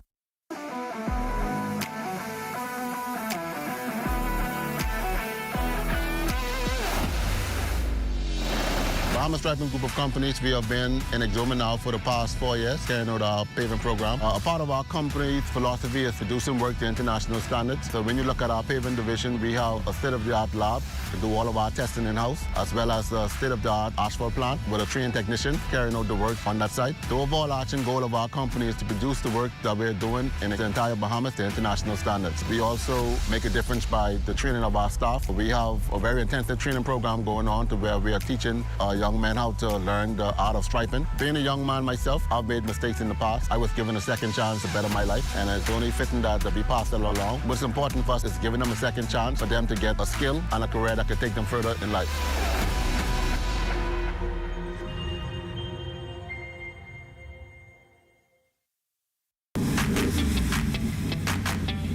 Introducing the Focal Smart Pass app that helps you to fuel up faster. Here's how it works. Download the app on the App Store or get it on Google Play and create your profile with payment details. Visit your nearest Shell station, open the app, scan the pump's QR code, select your payment amount, and begin fueling. Say goodbye to cash and cards because the Focal Smart Pass offers secure and convenient payment options right at your fingertips. Download Focal Smart Pass now and fuel up faster today. This portion of the news is brought to you by 700 Wines and Spirits, bringing celebration across the nation. Jasper Thomas, better known to Bahamians and fans worldwide as DJ Overdose, was officially appointed a cultural ambassador of the Bahamas during a formal ceremony. The appointment formalized by Prime Minister the Honorable Philip Davis and Youth Sports and Culture Minister the Honorable Mario Boleg. Known for bringing Bahamian culture to the international stage through his music and dynamic performances, DJ Overdose has become a household name not only at home but also in major cities across the United States. I met Odie. That was my brother, Trevor. We see everything. Well, 2012. introduced me to him, and he's much younger than me. He has aged a bit. Correct. But still continues to connect with the generation of that year as he was older, with the year that he's now in. And I want to thank him for continuing to support. I appreciate this, man. And thank you so much for the opportunity. Minister Boleg echoed the sentiment, expressing confidence in Thomas's ability to use his platform to amplify Bahamian culture on the world stage. As cultural ambassador, Thomas is expected to continue his work promoting Bahamian music, culture, and identity, both locally and internationally, but with greater institutional support. He has been ambassador for us for a very long time, from the days of COVID. We've all followed him, and he continued to do well, and we are proud of him, and so I'm proud to be the Minister of Culture to assist and endorsing him. Thank you. 4 years ago, people were giving me this title of Bahamian Ambassador because I was one of the few to really be fortunate to represent our country on an international stage. And just throughout those years, I've unofficially accepted it. And now today, to see this dream come true is just a blessing, and I'm... Well, Adana and Marlena, maybe one day we can have DJ Overdose over in Access Now. But for now, what's coming up for us? Definitely, but I want to ask you a question, though, Makushla. How do you like your conch salad? With mayo, regular, tropical, or scorched? It's a very easy question. I don't like conch salad at all. Oh, okay. Oh, well, we'll address that later. I'm in shock. I was going to say regular with a little bit of pepper, like enough that you could feel the flavor but not feel the burn, but you don't like conch salad? At all. At all. Anyway, just slide yours this way. Still get one, and then... That's just a fun fact we share with viewers tonight. Stay with us. Our feature story is up next.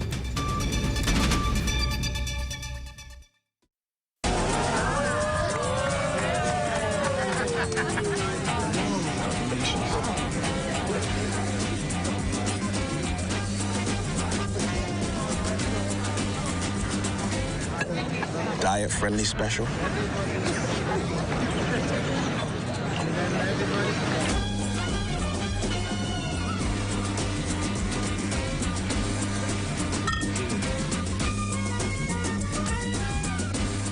Throughout history, from bartering in ancient markets to the invention of paper currency, convenience has been at the heart of the way we pay.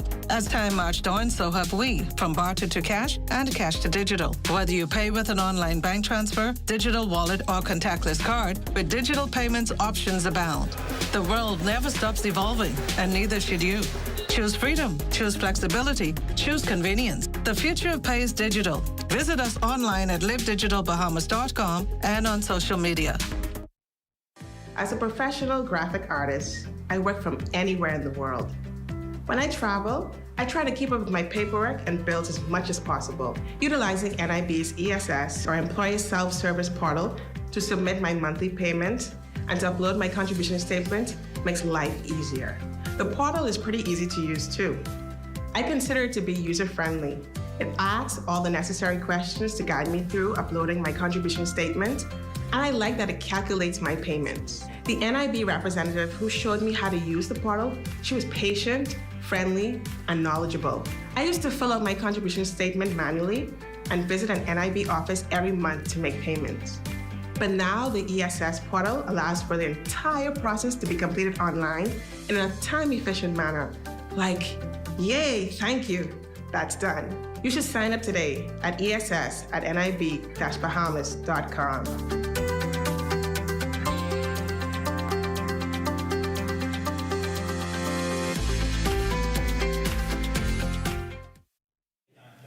A unique interactive summer program at H.O. Nash Junior High is giving students hands-on exposure to agriculture from farm straight to the table. It's part of the Ministry of Youth, Sports and Culture's National Summer Camp Initiative. Lyle Maycock has more from today's Stop on the Tour. From planting seeds to slaughtering animals, the Agriculture Summer Camp at H.O. Nash Junior High School is teaching students what it really takes to feed a nation. Minister Mario Boleg likes the focus of this camp. H.O. Nash has done a tremendous job in their farming program and their curriculum of the high school. And again, they are taught how to grow products and be able to reap them after they've grown, and also how they groom animals until they get to the time when they have to become a meal for us. Minister Bolek says camps like this one are designed to expose young Bahamians to careers they may not have considered, including farming. The young person's attracted to each section or area that makes you know who we can depend on for future farmers. And it's not just the minister pushing the message. Agriculture science teacher Shamikin Cargo says he is hoping to reshape the image of agriculture for the next generation. There's very limited people still in the sector. So it's extremely important that we have some interaction with some of these younger generations and try and encourage them to get into the field. Student campers Kellen Enius and the only girl at the camp, 15-year-old Mira McFall, says the program is more than just educational. It's an interactive, eye-opening experience. Well, I feel like my experience is unique because not a lot of girls usually like to watch animals being killed and things like that. Campers spoke on what support from the ministry means. Shows that they're interested in making young kids' life better, teach them how to be ready for the real world. With lessons in farming, food security, and entrepreneurship, the summer program at H.O. Nash is growing more than crops. It's cultivating future careers. Reporting for the Bahamas Tonight, I'm Lyle Maycock. Well, Lyle Maycock certainly gets the Bravery Award tonight. That does it for the National Report, but stay close. The Bahamas Tonight continues with Access Now.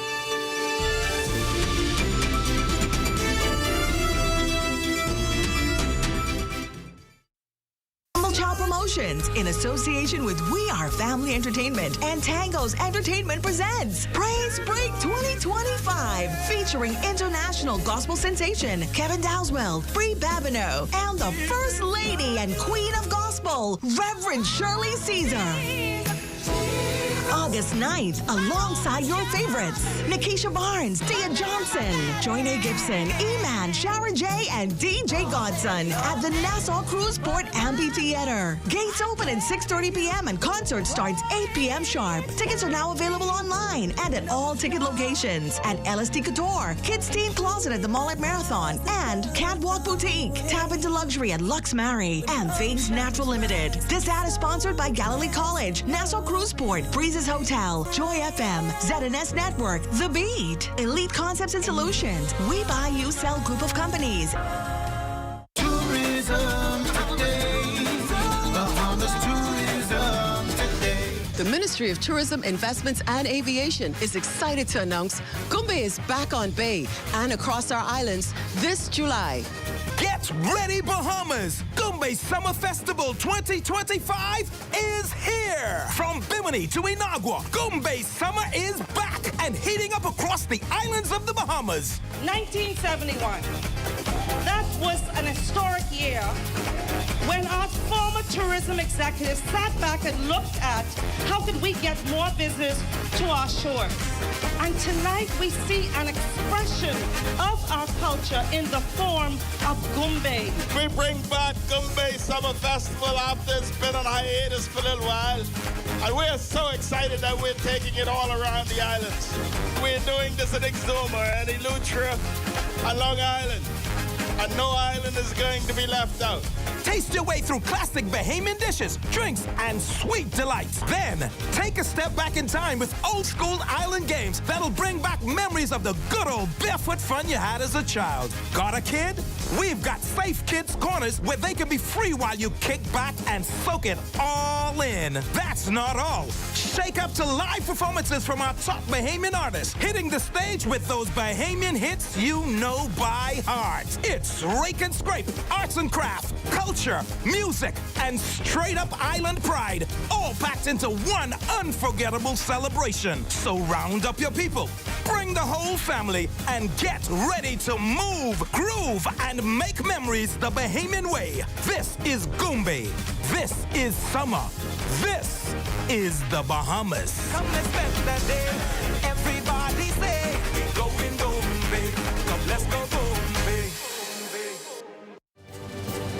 Civil society sector awardees given highest marks. Details ahead. And our Matea Cunningham connected with some conch salad experts and got down to the nitty-gritty of what goes into it. So stay close for that. Plus, kids in Exuma are treated to a unique summer camp that's been going on for a decade. And coming up in sports, VJ makes his Vegas Summer League debut.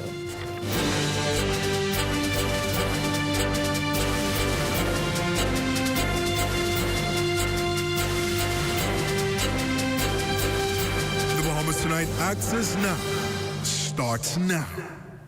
Good evening, everyone. I'm LaDawn Davis. And I'm Marlena Leonard. Welcome to the Bahamas Tonight, Access Now. Peace on the Street Basketball Classic is this coming Sunday, and we want you to be there courtside. So here's Marlena with a trivia question that will, I guess, help you to win 2 free tickets. Yes. So Peace on the Street Basketball Classic had another name before it was Peace on the Streets. So my question to you is, what year was the name changed from Nelson Cooper Basketball Classic to Michael Scooter Reed Peace on the Street Basketball Classic?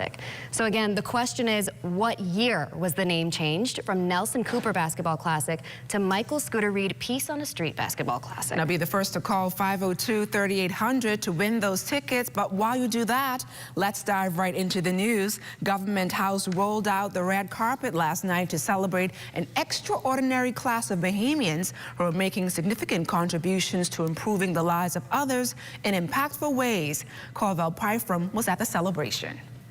A proud moment for some 20 individuals and organizations last night, awarded for their stellar contributions as part of the 20th Civil Society Awards ceremony at Government House. The individuals being honored this evening chose to give sacrificially and serves as volunteers in the civil society sector of the Bahamas.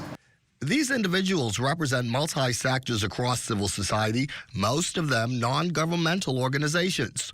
Civil Society Bahamas, in conjunction with the Ministry of Social Services, Information and Broadcasting, presented the program, which saw Governor General, Her Excellency Dame Cynthia Pratt, present this year's recipients with their awards.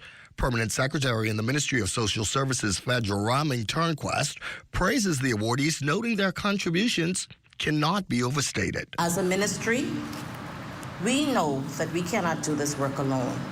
That is why we continue to strengthen our partnerships with you, the non-governmental organizations. And we have done this through grants, training, and hands-on support.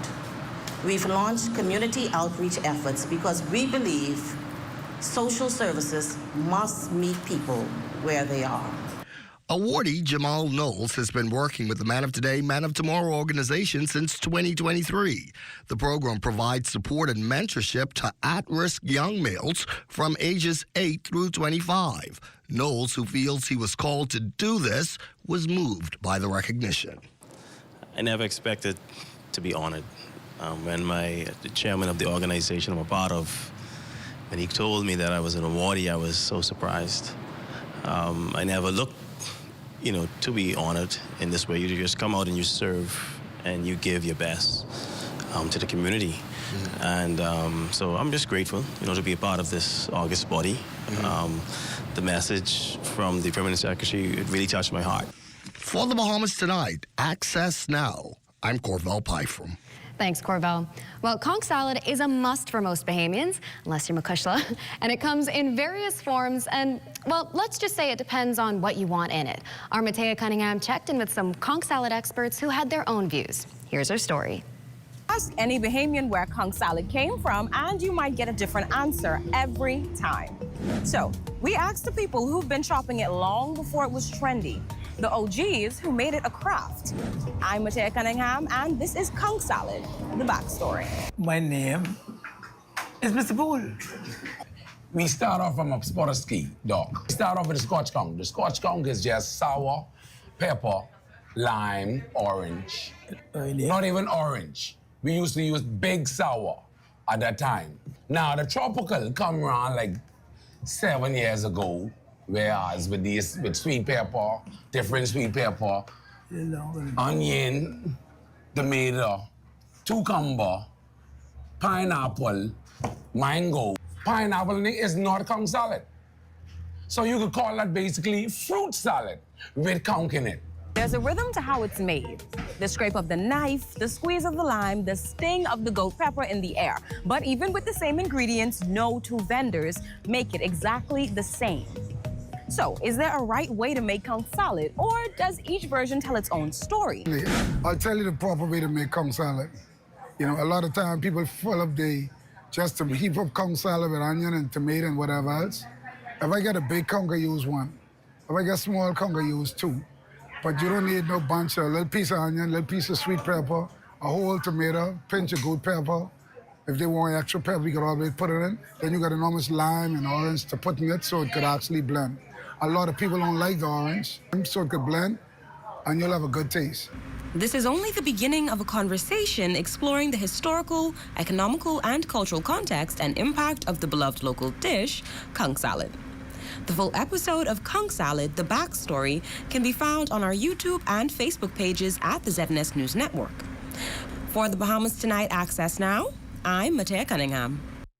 Thanks a lot, Mateo. Well, as Lloyd Allen is in Los Angeles with the immediate response team, he also caught up with former ZNS sportscaster Marcellus Hall, who is carving out a new career path in the West Coast. Lloyd, what's Marcellus been up to? Now, there's no other place that identifies Los Angeles, California like Rodeo Drive. That's where I'm standing right now. And our former sportscaster Marcellus Hall moved here just a few months ago. He tells us a little bit about his experience. Actually, it was a lot easier than I thought. It helped that my wife was from here, so I had a lot of family to support me. Her family brought me in, and they accepted me like I was always a part of the family. So that's been the easy part of it. And just the time zone, just getting used to the different time zone was rough at first, 3 hours behind. And so sometimes I'd try to call home at 8 o'clock at night, thinking it's still early, and it'd be 11 o'clock. I'm getting mad because nobody's answering the phone. But that's been the hardest part, just the transition really with the time and the traffic. Oh my God, the traffic is crazy. Now, I know, of course, your former career focused as a television host, but now you've shifted a little bit, now operating Uplift Mind and Body. How has that been? It's been amazing. This is a fitness-oriented community. I found California has been really embracive of sports and fitness, and so this was the perfect place for us to really kick in, and we've been embraced by the community. Had a lot of people join us and just kind of, just be a part of it, and they like being in movement. Now, ladies, that's a little bit about Marcellus's journey here. I'm going to visit these stores and maybe pick up 1 or 2 items to bring back home for you special ladies all the way back in the Bahamas. Reporting here from Rodeo Drive for the Bahamas Tonight, I'm Lloyd Allen. Now, Lloyd, why are you getting our hopes up like that? We hope to see it. Well, students on Exuma just wrapped up what has become for many of them a much looked forward to summer ritual, an annual summer camp. Corbell Pyfram says this camp has just reached a milestone, and here's the story. For the last 10 years, youngsters on Exuma have been able to look forward and participate in a weeks-long summer camp. It's called Camp BAF. All aboard this big yellow bus, these kids from all across Exuma come into Georgetown where they learn, play, imagine, and yes, even wrestle. Yes, it was good. We wrestled, play, and we get to play soccer 2 times, and I like soccer. The camp was started by Cecilia Cooper, BAF executive and wife of the Deputy Prime Minister. Though at this camp, she seems quite comfortable just being a camp leader. We just want to enrich the lives of children for the summer. We peaked at 165 students, campers this year, and everybody had a great time. We had other kids from other camps come to our camps, and then we were at our limit, but it's good, and we couldn't turn any child away. Mrs. Cooper has the support of camp coaches like Unique Charlton, who've been with the program since its inception, and growing fans like those who keep coming year after year, or at least who want to come. It was fun. It had a lot of people and friends which you could play it. It's nice people who give you activities to do and plenty more things. It was fun. We played soccer, basketball, activities to make slime, everything. For the Bahamas Tonight, access now I'm Corbell Pyfrom. Still to come, it's Wednesday, and that means it's time for Leno Wealthwise. Also coming up on the next side of the break is our meteorologist Basil Dean and the weather report. So stay close.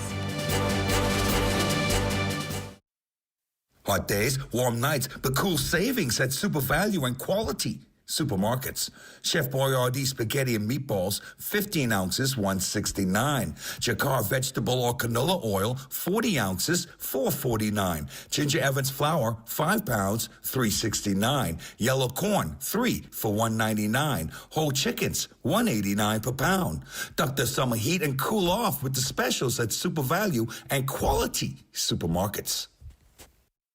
While others see customers as numbers, we see our customers as people, neighbors, friends who deserve more than one-sided connections. That's why we are redefining what real connection is by prioritizing our customers and showing our appreciation by putting our money where your loyalty is. ATC customers, claim your $200 Bahamas Air gift card when you add postpaid mobile to your internet plan. That's loyalty that flows both ways.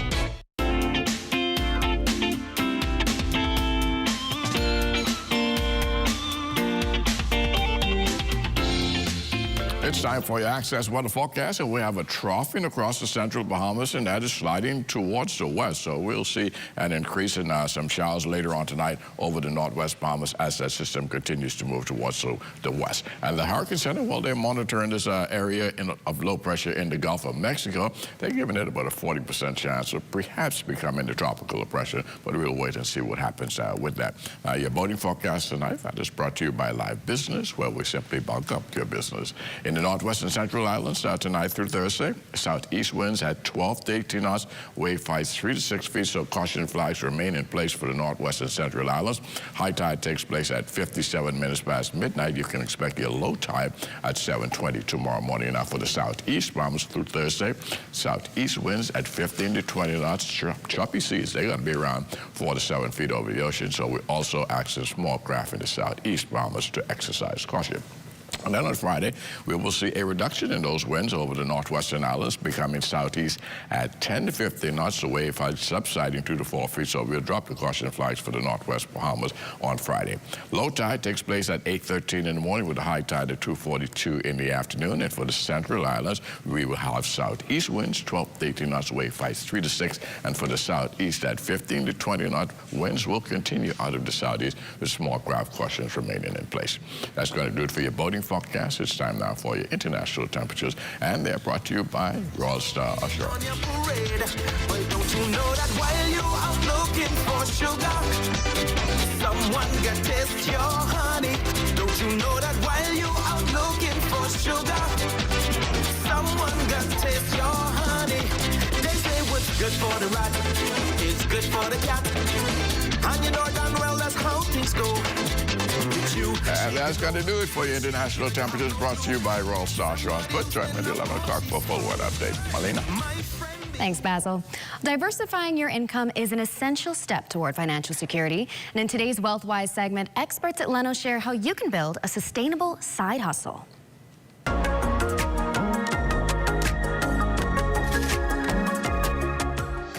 So you want to make more money? Where do you start? Manager of Business Development and Client Relations at Leno, Ms. Sherelle Conliff, gives this advice. Think about the things that you're good at, the things that you're given compliments on. These are like drawing, baking, cooking. These can all be used as your side hustles. And ask yourself the question, can they solve a problem? Side hustles typically solve a problem or create a solution, either through convenience, beauty, knowledge, or things of that nature. Okay, you got the idea, but how will you know if it works? Use your village. Test with your friends and family and ask them to be honest with you as you offer either the services free or at a deep discount. You've implemented your idea, tested it, now you're making money. What next? You want to be able to track every dollar that you make from your side hustle, whether it's putting it into a separate bank account or an investment account. You want to be able to ensure that these monies are invested through the 50-30-20 rule, investing rule as well. And you also want to be certain that you're not living above your means simply because you're earning a lot more. Who knew creativity could turn to commerce? What skills are you overlooking that can assist on your journey to financial freedom? For the Bahamas Tonight Access Now, I am Mario Munnings. Always a pleasure to hear from our Mario Munnings and our friends at Leno. But it's time for us to check in with ZNS Total Sports to see what's on tap. And VJ makes his Vegas Summer League debut. Details of that story and more coming up in sports. Come and visit us at Shop Smart, 'cause everything is here. Yes, we have it all for you. Toys, clothing, office supplies, appliances, custom cut blinds, bedding, drapes, and rugs. Come and visit us on Mackey Street, 2 blocks down from Wolf Road. Call us at 698-1052. Shop Smart, Shop Smart, at Shop Smart. Oh, everything is here.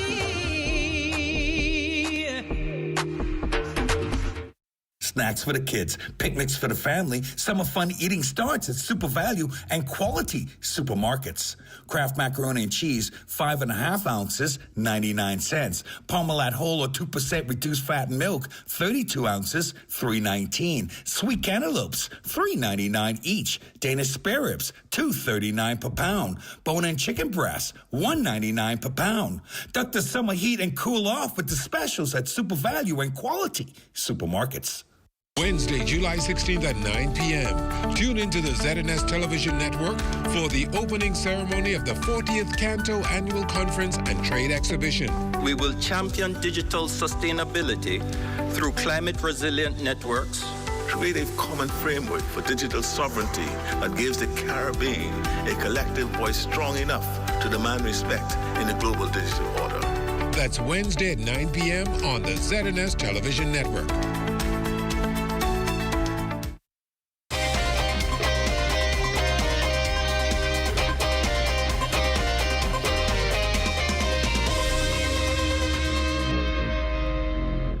Welcome to your Wednesday Sports Check, everyone. I'm Amajal Knowles, topping sports. VJ Edgecombe making his Vegas Summer League debut last night, hoping to build on a stellar performance in his lone game in Utah. VJ missing the past week, nursing a thumb injury, but would hit the hardwood last night as the Sixers would take on the Wizards. Edgecombe registering 30 minutes and would finish the game with 15 points, 5 rebounds, 4 assists, and 3 steals. The Sixers would pick up their first win of the Vegas Summer League, beating the Wizards 74-58. Sixers hit the floor again tonight, taking on the Dallas Mavericks, but no primetime matchup with top pick Cooper Flagg, as the Mavs announced they have shut him down for the remainder of the summer. In baseball news, Jazzism Jr., after securing his second All-Star nod and missing the first one due to injury, to officially make his All-Star game debut last night in Truist Park in Atlanta, Georgia. Jazz suiting up for the American League. Fast forward to the top of the ninth, Jazz would have a pressure-packed at bat, 1 out, and the AL down 1 run. Facing Mets pitcher Edwin Diaz, Jazz taking the pitch straight down the right field line. Braves first baseman Matt Olson making a great play to get the out. Jazz would finish 0 for 3 on the night. The AL still would rally, though, and tie things up at 6 at the end of 9, setting things up for a winner-take-all home run derby, powered by 3 homers from Kyle Schwarber. The National League would escape with the 7-6 win. That's all the time we have for you for sports on this Wednesday. Until tomorrow, I'm Amajal Knowles, signing out.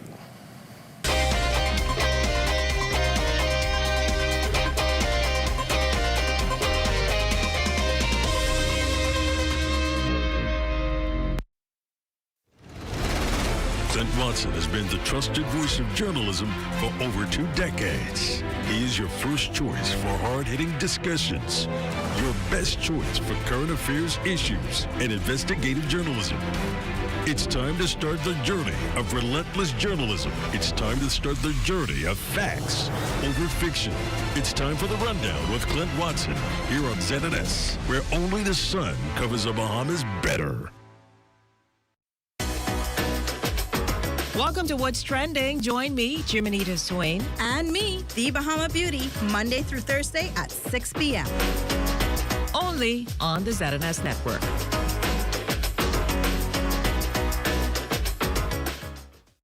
The Public Hospitals Authority wishes to ensure that you and your family are safe and prepared during the hurricane season. There are a few simple rules to follow that will help you to better manage your health during a storm. Ensure you have a 2-week supply of any medications you are taking. Ensure you have a first aid kit. Ensure you make contact with your healthcare provider to reschedule any appointments or procedures that may have been scheduled ahead of the storm. The public is reminded that ambulance services are only provided to service medical emergencies. The National Emergency Medical Services advises the public that once winds exceed 50 miles per hour, ambulance services are discontinued until the all clear is given. Join us each Sunday at 5 p.m. and Tuesdays at 2:30 p.m. for Legends, the Untold Story, here on the ZNS Television Network. You're looking at Bethel Baptist Church, located on Meeting Street, one of the oldest Baptist churches in the Bahamas. Bethel Baptist was founded in 1790 by slaves Prince Williams and Samuel Scriven. Our drone pilot, Kyson Miller, captured this shot. Good job, Mr. Miller. But it's time for us to take a flight down to Andros. Let's go.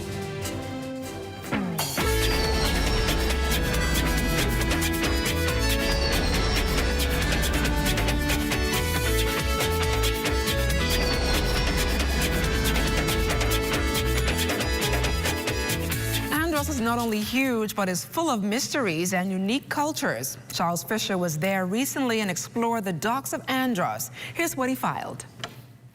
Lots of work going on in North Andros. Member of Parliament for the area, the Honorable Leonardo Lightbourne, making a splash with the construction of 6 docks.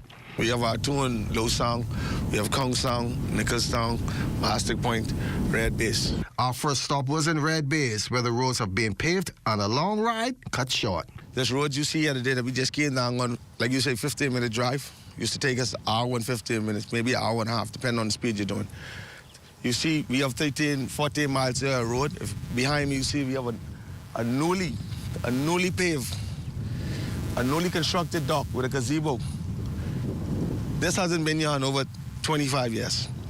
This road hasn't been paved in over 30 years. Here's resident Darren Allen. I like it because it's a high-end dock. It's not something somebody else put together.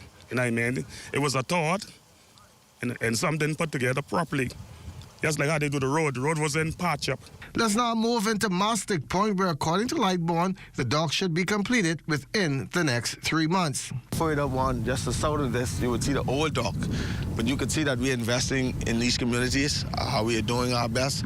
As a member of Parliament, I will continue to agitate, continue to stand up for my people here in North Andros and the Berry Islands, that we have infrastructures, we have docks, bridges, roads.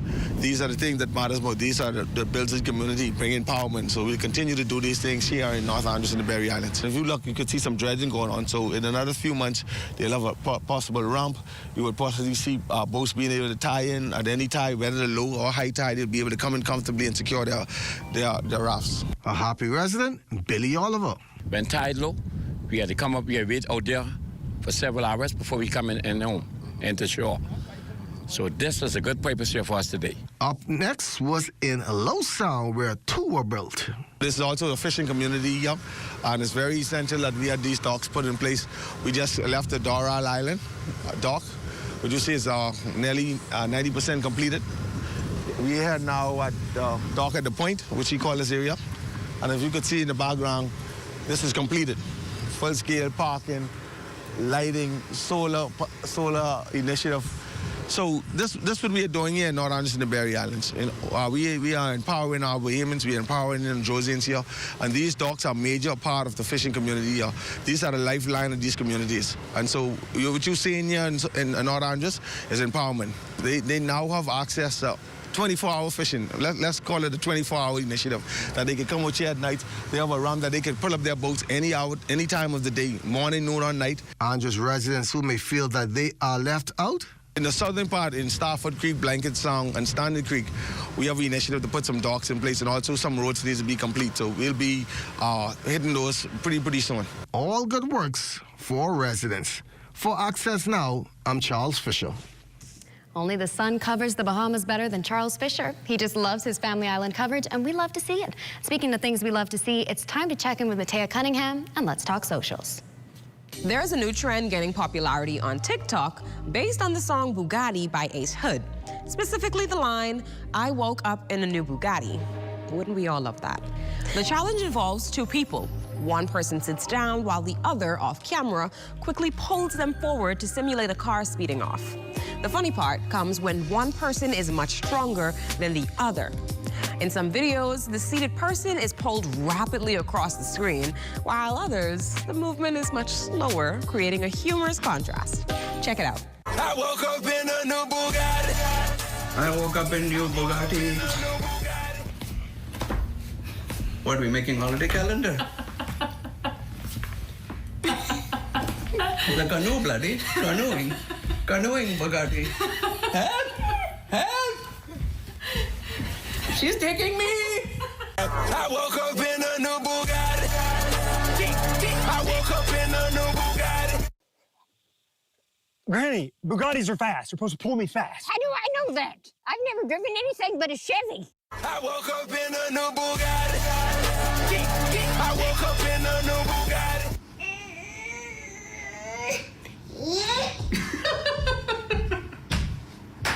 It's a simple yet entertaining trend that has caught the attention of many because it showcases personality and the playful dynamic between the participants. We're talking husbands and wives, best friends, and even co-workers. So which one would you be? The fast-moving Bugatti or the slow and steady ride? Feel free to share your thoughts or even try the trend yourself, and if you do, be sure to tag ZNS Digital. That's all for today's Let's Talk Socials. Thank you for watching. I'm gonna be the fast-moving Bugatti. Yeah, we're the Bugatti. Yes. Well, that does it for Access Now for tonight. Join us tomorrow night when the director of music at St. Agnes Anglican Church joins us on a very serious matter. Yes, but for tonight, stay tuned for the rundown of Clint Watson. His guest tonight is Bishop Neil C. Ellis, who's been named Onyx Man of the Year. Good night, everybody.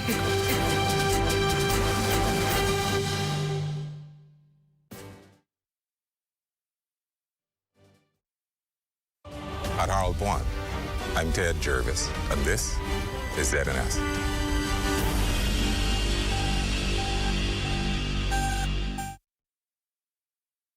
The Rundown is brought to you by Commonwealth Brewery Limited.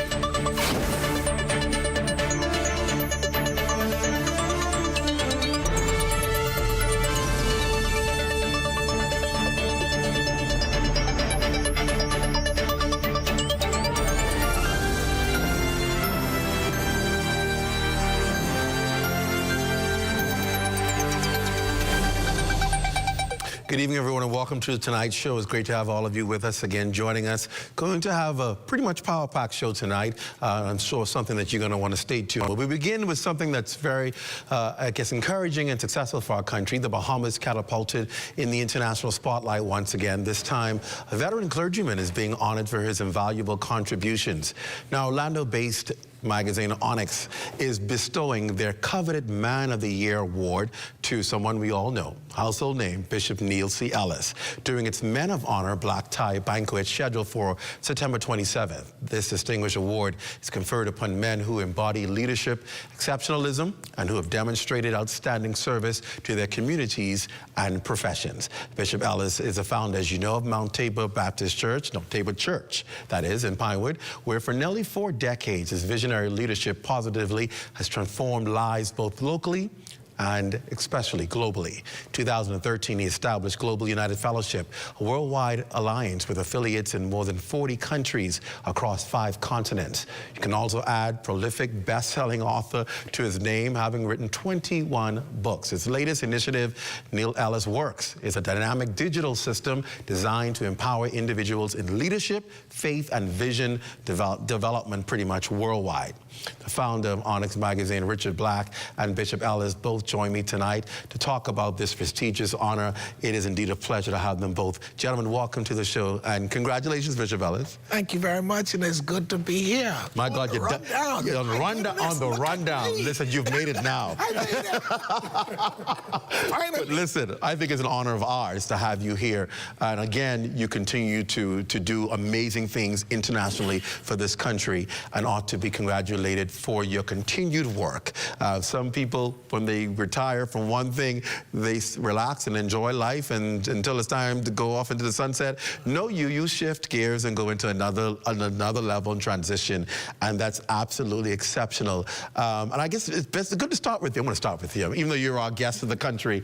I must start with you, Bishop, because I call it pivoting, right? It's a word that we've been using around here a lot recently, and going to the next level. Let's talk about that for you, because you've been successful in frontline ministry as a senior pastor in Mount Tabor, and then you felt that the Lord said it was time to move on. You moved on from that, and people figured, okay, what is Bishop going to do all this time that he has left in life?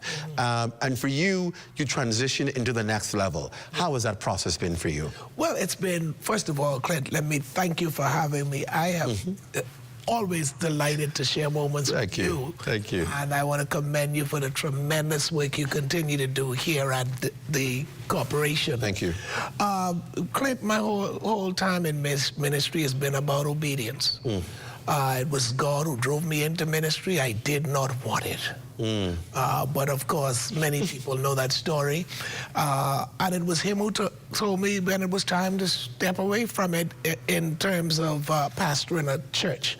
And after 26 years of serving, he told me take 10 more years. He told you in advance? Yes. In 2012, he told me, I want you to give the church 12 more years. Don't ask me any questions. I'll tell you what to do at that time. Wow. All right? So I couldn't plan my life during those 10 years because he said, I'll tell you what to do after that. You see? And so I gave the church the 10 years notice, and just like many others, I had no idea of what was next. Right. Because up until my last service, my total focus was still on Mount Tabor. Wow. And of course, since then, I took time to know him. And I waited on him to order my footsteps. And maybe about 11 months ago, he made it very clear what I'm to do as the very next season. And so just a few weeks ago, Neil Ellis Works was born, where something new is always in the works. Wow, I love that. That now allows you to do what you've been doing, but on a broader scale. It's not now just isolated to the church world, but corporate world has been calling for you. Yes, I've been, over the last 18 months, I guess I've been in about 12 business establishments. I've been able to carry out some assignments in government, ministries and corporations at the request of the government. I've still been, thank you, Jesus, in great demand abroad. I can't take anything else for the rest of the year abroad. Other than that, I'll never be here. So God has been continually good, but Neil Ellis Works, what he's done, he's given me a digital home. Like Mount Tabor was my church home. He's now given me a digital home, neilcellis.works. I never even heard of .works. They said they wanted to create this. Right. I just bumped into the right person at the right time, and it was like God saying, okay, here it is. Wow. You see? And so we're reaching, at our latest count, who signed up to our new platform is more than 500,000 now. Oh, man. So we're doing tremendously well in the last several weeks. You'll hear some things in the next few weeks. One of the things I'm very, very excited about, and this is due to demand and requests, we're going to be launching a masterclass series very soon. Right now I'm doing a weekly Ellis Insights. We just released an ebook, a 38-page document, so we can still ensure that 2025 is not lost. Right. No matter how the first 6 months were, you have an opportunity through these 10 revelations that God gave me to ensure that you end 2025 strong. And then, of course, you'll hear as we go along the Neil Ellis Award for Excellence. The Circle of Excellence is still moving on progressively in Bimini. I'm very, very excited about that. And and how we are advancing in that arena, particularly because that's where I got my start. Correct. Bimini is my home, and charity begins at home, and sometimes it ends there. Very true. Very true. Very true. So I've had the home run, I've been abroad, and now a greater focus is on home again. I want to bring in Richard Black, because I believe what he's saying, I'll talk more to Bishop about this in our time that he's here, but sometimes we're looking at all kinds of people and things globally to say who fits this role for this award this year, and I often tell people sometimes the answer is right in front of us, and we don't recognize it until circumstances causes us to say, no, this is your answer, this is your thing. Talk first of all about this honor, because to be Man of the Year, you would think you'd have to have so many ducks in a row. Why was this award created, and how do you determine the recipient of this award?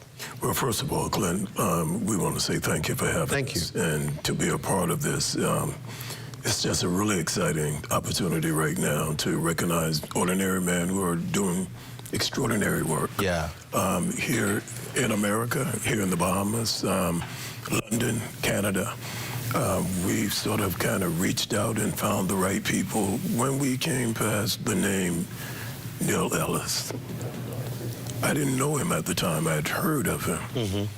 And on the committee, there were several individuals who knew of this man who most likely had worked with him in the last 5 or 10 years.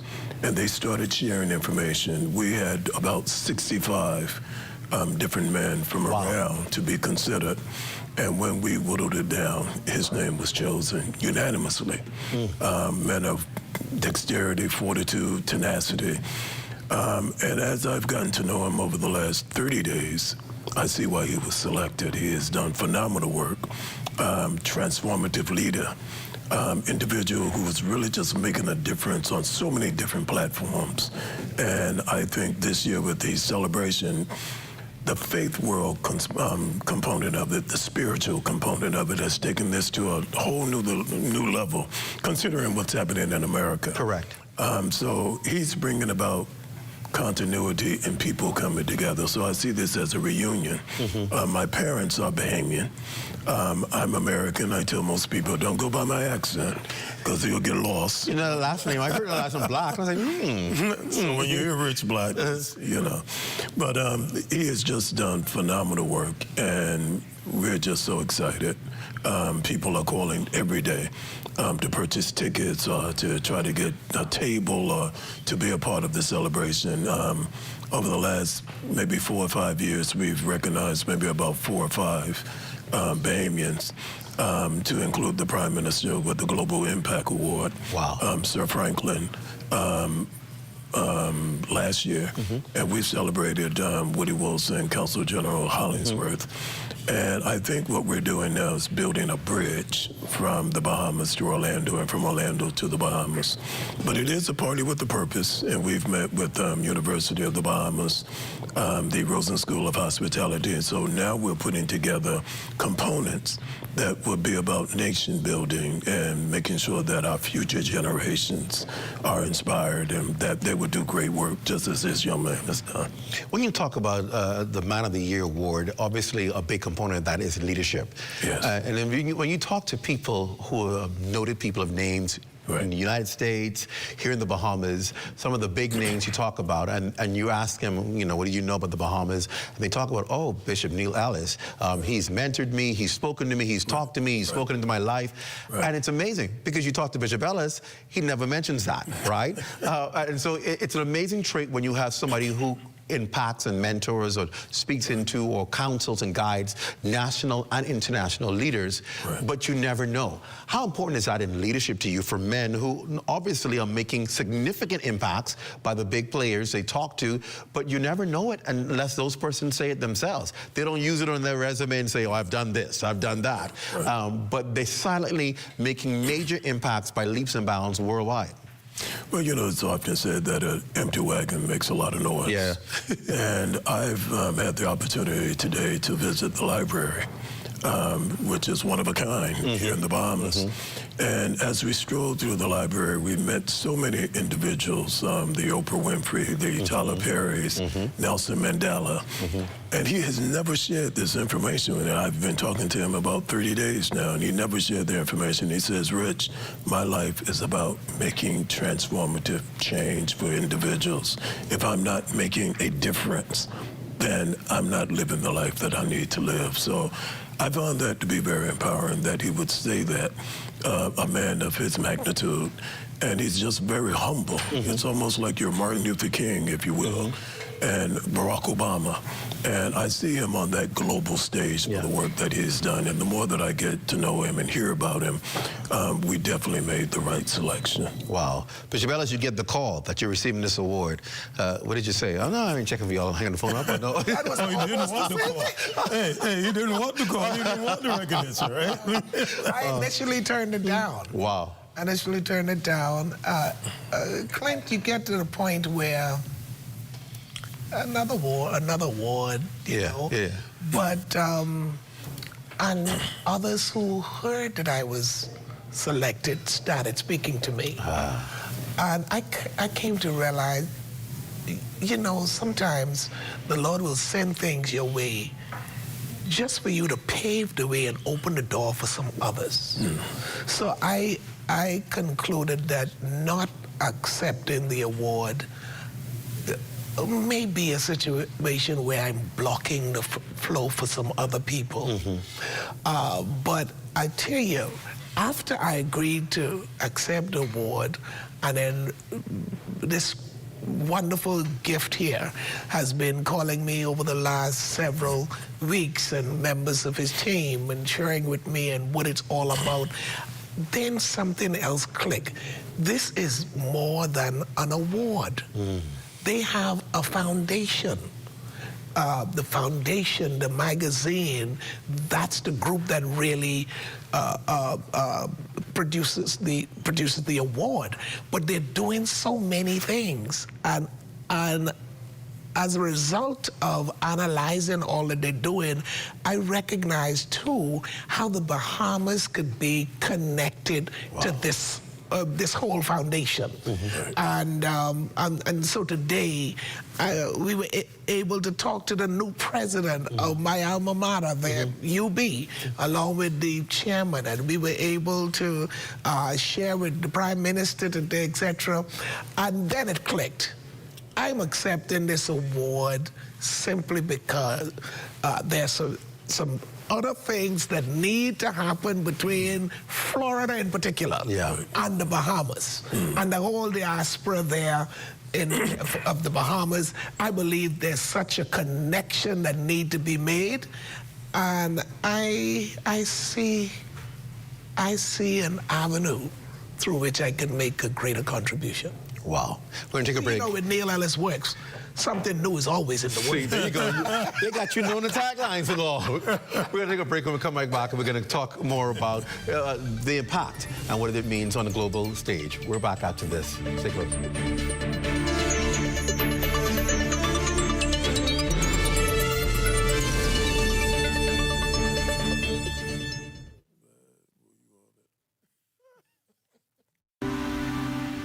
Mailboat service is a critical service to the islands of the Bahamas. Certainly, Andrews has always been there and dear to us. That's where we're born and raised. And so we play a crucial role in advancing the growth and development of Andrews. Customers want service and they want consistency. From the start, that's been our commitment. We work to sail on time every time. Our customers have come now to expect this from us. And one of the biggest challenges we've had was finding adequate funding. SPDC from the very start has been a lifesaver. My advice to young people, if you have a vision, a passion, an idea, go for it. Don't give up. It's not easy. If it was, everybody would be doing it. Be consistent and you'll get there.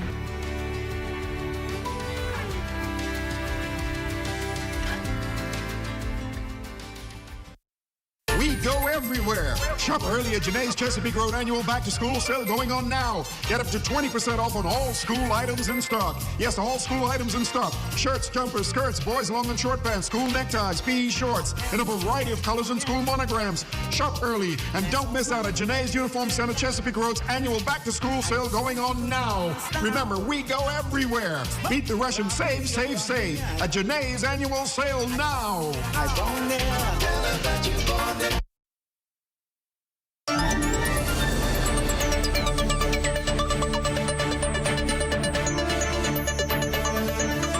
Welcome back to our conversation with the founder of Onyx Magazine, Rich Black, and the magazine's Man of the Year, Bishop Neil Ellis. And a special good evening to all of you who are watching. Those of you who are online watching in the Lion's Den, I see you. It's always good to have you. If you're watching on YouTube or if you're watching your various platforms, Flow TV, Cable Bahamas, whether around the Bahamas or Turks and Caicos Islands, we know you're there, in the Caribbean, and then those of you who are watching internationally, always a pleasure to have you join us here on The Rundown, and a special good evening to you. We're wrapping up our conversation with Bishop Ellis and my special guest tonight, but I want to kind of delve, since I have these two great men, we've been talking a lot on this show about leadership, and of course on Thursday nights with Ahmad Rashad, who does the leadership portion of this show on Thursdays, but it's something that we talk about, particularly as our country heads into general elections in another year, and everybody's talking about what's a leader and who should lead and what are the qualities, and then the churches get now involved in debates as to the qualities of people that should be put forward and so forth. Bishop, you've been someone who's been leading for decades. Yes. And along with the successes comes the challenges. Sure. How do you navigate as a leader through those times? Not the good times, because you always celebrate the good times, but in the times that may not be as good, how do you navigate as a leader and continue to show consistency? Well, first of all, the key word right there, Clint, is consistency. The next tag word to consistency for real, productive, progressive leadership is integrity. All right? So a person who wants to lead must first be able to lead himself. Oh, Lord. You know, if you can't bring discipline and order and structure to your own life, you are really not fit to lead. And so sometimes people look at successes.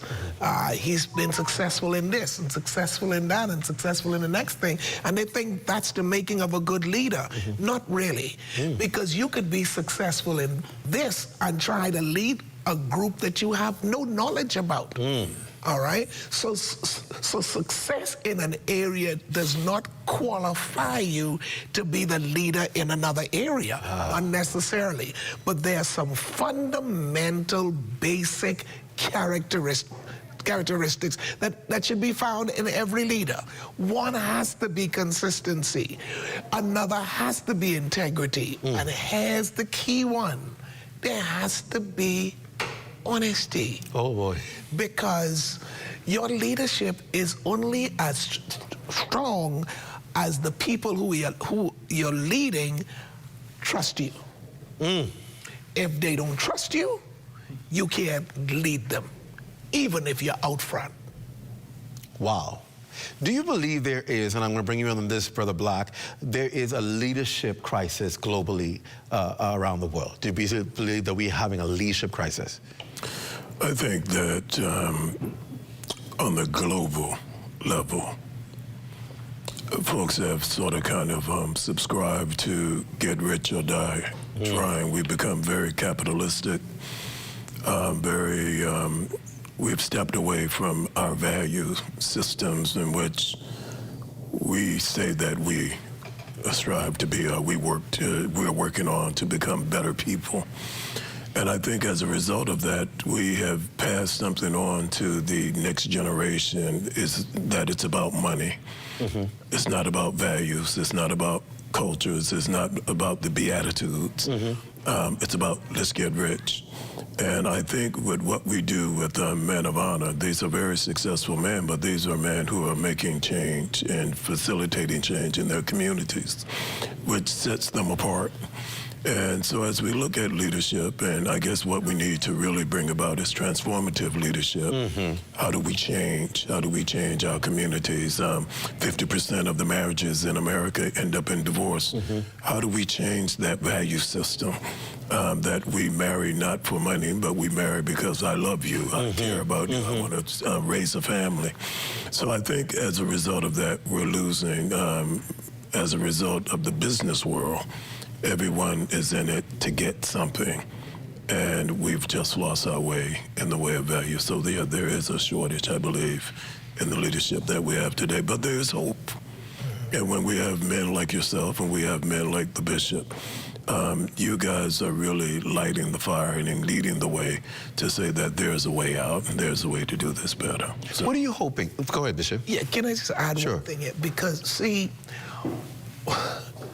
if I were to answer that question about a shortage in leadership, I wouldn't really go there in terms of there being a leadership shortage. I think we have a leadership crisis.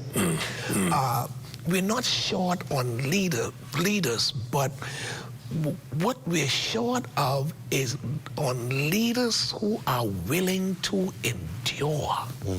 We hate pain. I think the greatest leader of all times was this Jesus I served. And Clint and Rich, his life depicted pain. This thing we subscribe to, the Christian faith, Christianity was birthed in pain. He had to die on a cross. Now that's a whole nother debate. I'm not getting into the theological ramifications of it.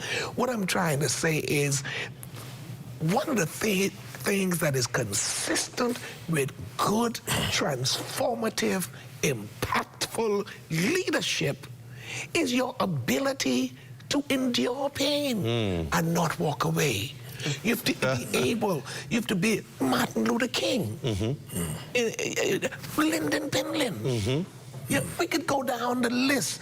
I could call clergyman after clergyman. You have to be willing to endure pain.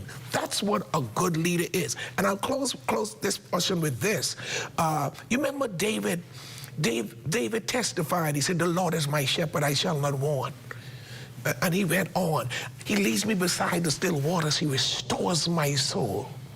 Sometimes he'll make me to lie down in green pastures. But sometimes he'll also make you to lie down. It's not always green pastures. But what is true is he'll make you lie down. The pain of life sometimes forces you to lie down and reflect. Leaders, the final thing I'll say on this is, in leadership, one of the reasons why we have a crisis is because those who are leading continue to see themselves as superhuman beings. So they don't ever pause to take a break, to be refreshed. He leads me beside still waters. He restores my soul. So that restoration is important in leadership. It's a must. It's not just important. It's a necessity. All right. I keep saying I'll end on it. You got no time. Here's God, Clint. Here's God. In the beginning, God created. True. And he took 6 days. What did he do in the 7th day? He rested. He restored himself. He refreshed himself because now another real assignment is coming up. Right. The creation of mankind. Right. See, what is happening in leadership, we go from A to B to C. We never pause to refresh ourselves, to revive ourselves, to restore ourselves. So we end up taking, when we get from A to B, now to get from B to C, we end up taking bad energy. Oh, man. And so it makes us cantankerous, it makes us angry leaders, we are short-tempered, and we're not guiding the people we're leading properly. We are supposed to, as leaders, we're supposed to be able to inspire people, not retire people. Inspire, not retire. And sometimes people just give up. Right. Because of bad leadership. The bad leaders, man, I can't deal with this no more. I just walk. No, we are supposed to inspire people. That's the making of a good leadership. Martin Luther King was able to transform a generation and lead a whole race into a liberated process without violence. Wow. How did he do it? Inspiration. But inspiration can't come without refreshment. Can you be a leader and not be able to inspire? No, you just out front. Just a person out front. All right? Because a leader should have followers. Yes. Not just have people behind them. Right. So if you are leading and inspiring, people will follow you, not only where you're going, they would follow you in your behavior, in your deportment, in your style. See? I always say to people everywhere I go, an organization takes on the spirit of its leader. That's why leadership is important. If you have a lousy leader, you're going to have a lazy, lousy organization. It's as simple as that. It's as simple as that. Right. If you have an honest leader, you're going to have people who reflect honesty and integrity.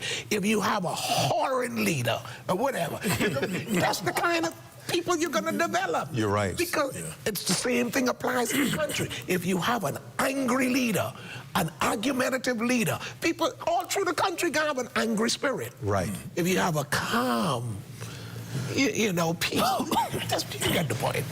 Wow, that's excellent tonight. That's your man of honor. That's why he's the man of the year.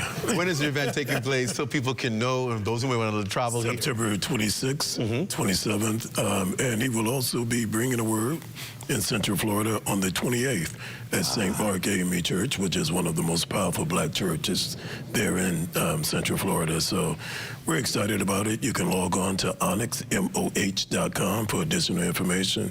And we just look for a great celebration, and we invite the people of the Bahamas to come and join us in Orlando. Again, I'm a Bahamian.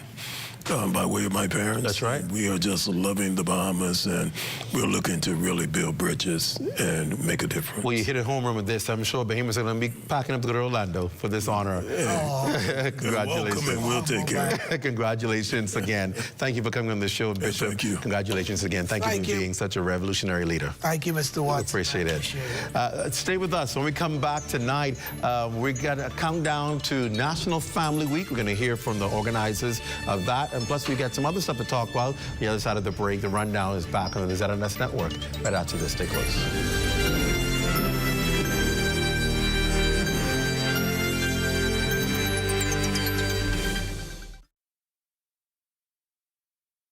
The internet isn't just for surfing. There's a sea of shoppers buying online, and you can connect with them on Tingsy. Tingsy is the SBDC's online storefront built for Bahamians. Take your business to the next level by selling to customers online, both at home and around the world. People want Bahamian things, and if you got things to sell, sell on Tingsy. Find out how you can connect with a sea of buyers by visiting tingsybahamas.com. Hey, ladies, where's the Dave? Oh, okay, thanks. Hey,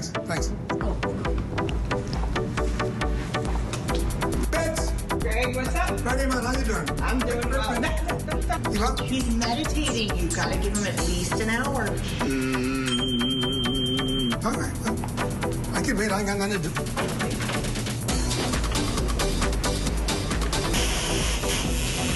Been penitentiary now on to independence.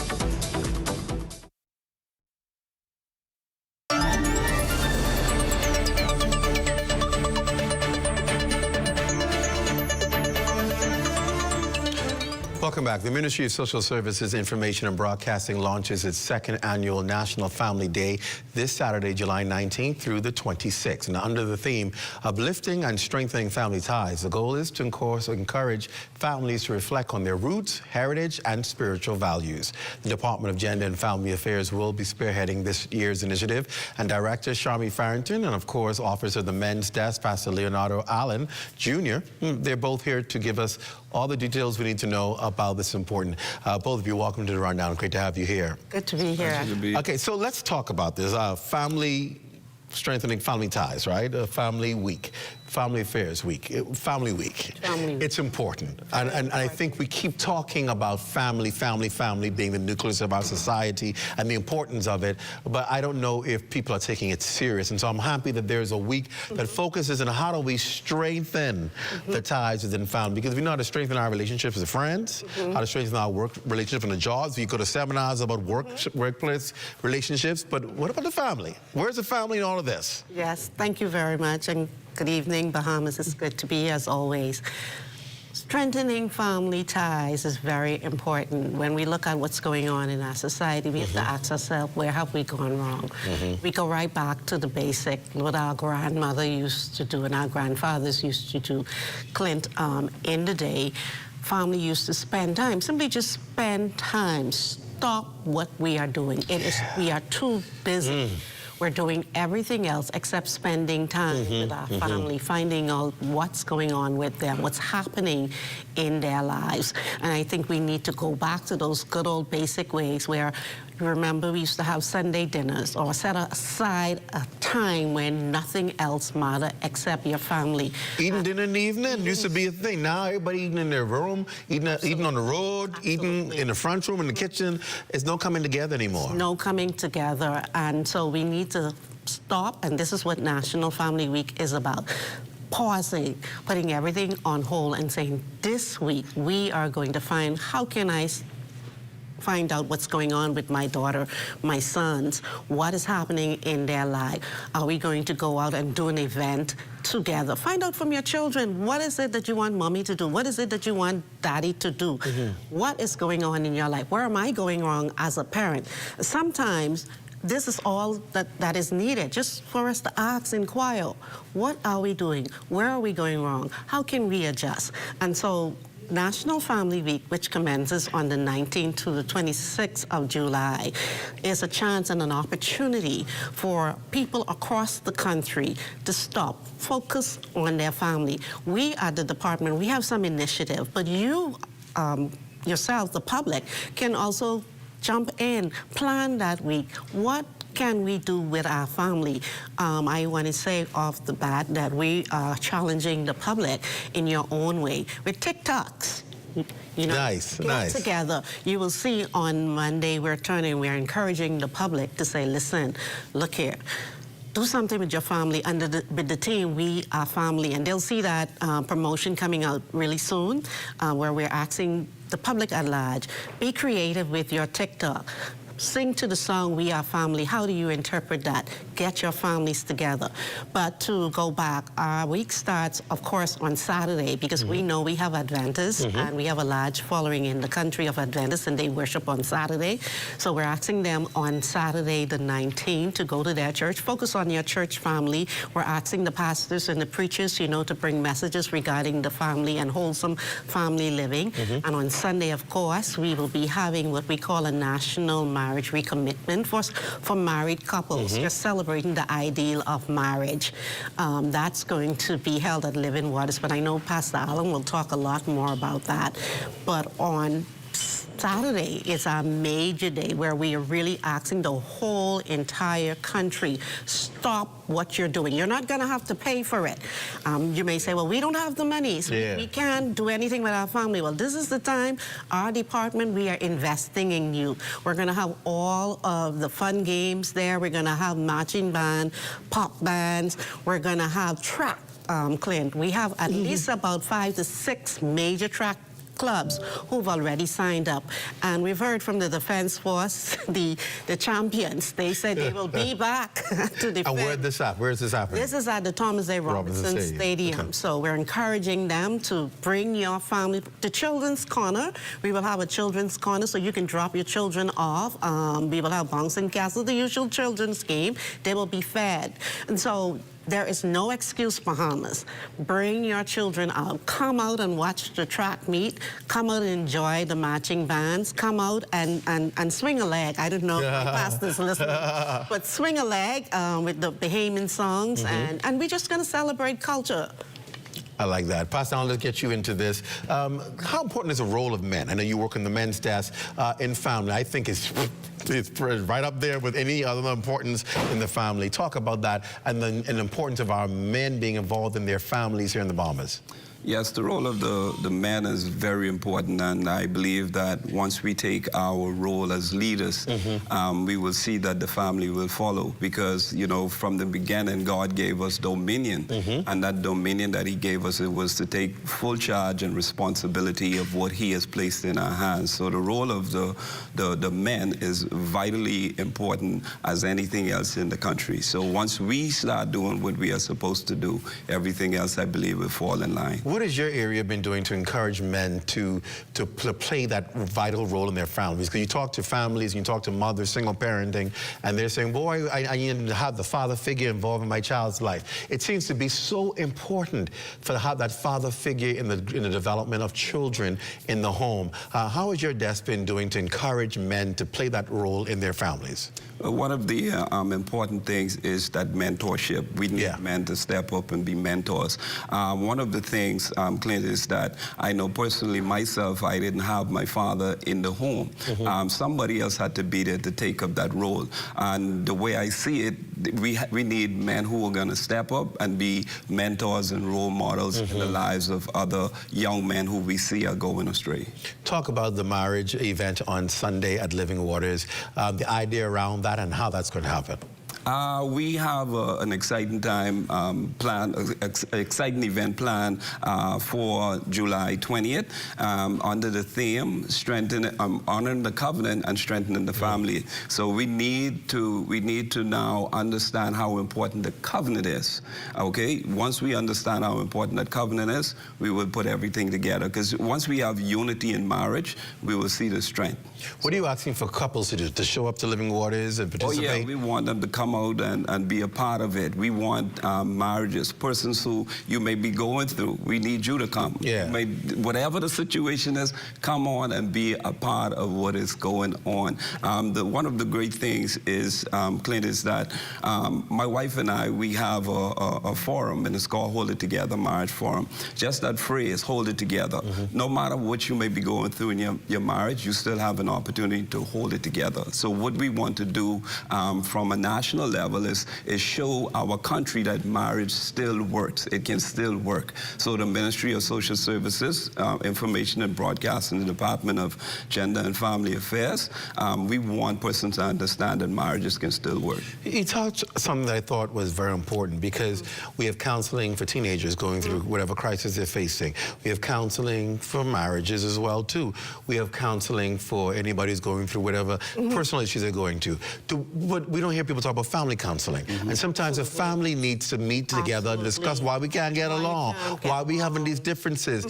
Do we need more of that in our country to restore families? Absolutely, and this is why the initiative, I thought it was important this year to add it to the agenda. And when persons come out, they will see that what we are providing, a lot of the marriage counseling ministries, for instance, we know In It to Win It from Pastor Wells Church. That's why we are there. And we also know that Pastor Mario Moxie from Harvest, they have a strong marriage ministry. The Church of God Cathedral, Pastor Devad Francis Church, Sanford, Southland, they have a marriage ministry. So there will be many marriage ministries present, and so persons will now know where they can go to, Clint, if they need help. They can go to Hold It Together, they can go to In It to Win It, and they all will be out representing their marriage ministries. But I want to say something that really stood out to me, because I was asking myself,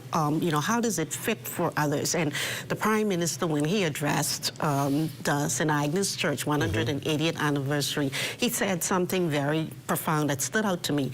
He said that each of us need to recommit and renew ourselves. And so this is a time for recommitment and for us to renew those things, as I said, go back to what we know worked. And when we spend time with our family in the past, it worked. We need to then now find out from our department's perspective. We are consulting with the Bahamas Christian Council, who's partnering with us strongly in this initiative. We are engaging Reverend Ashwood, Rosalind Ashwood. They are going into the churches now and they're spreading the word. We understand now that we now have to concentrate heavily on the family. It is the solutions to crime and everything else. Once we get that right, as he said, you will see that everything will start lining up. Our forefathers, they had it right. They spend time with the family. And when they spend time with the family, check the murder numbers during those times when we were doing those things, those wholesome things. Very low. Love. That's what it's all about, ultimately. I think you're onto it. And I think we keep looking for solutions to social issues we face in our country, but we're not recognizing that you're not going to find those answers in any government program or plan, no matter which administration is in power. You're not going to find it just solely in the church and what the community programs are. It goes to the nucleus of society, church, governments, institutions. The nucleus is the family. It's a family. And when we restore the family, we restore society. Right, and this is why when our minister would have spoken in launching on the National Family Week, he spoke to that. He spoke to his own experience growing up in Crooked Island, you know, and how it was the community that raised him, and therefore now he can now serve as the Minister of Social Services, Information and Broadcast. And if you listen to our Permanent Secretary, Mrs. Phaedra Ramming-Turnquist, you will see all of them had that family upbringing, which led to them living successful lives. Correct. Well, we wish you all the best. And again, folks, Saturday is when it launches with the activities over at Thomas A. Robinson Stadium,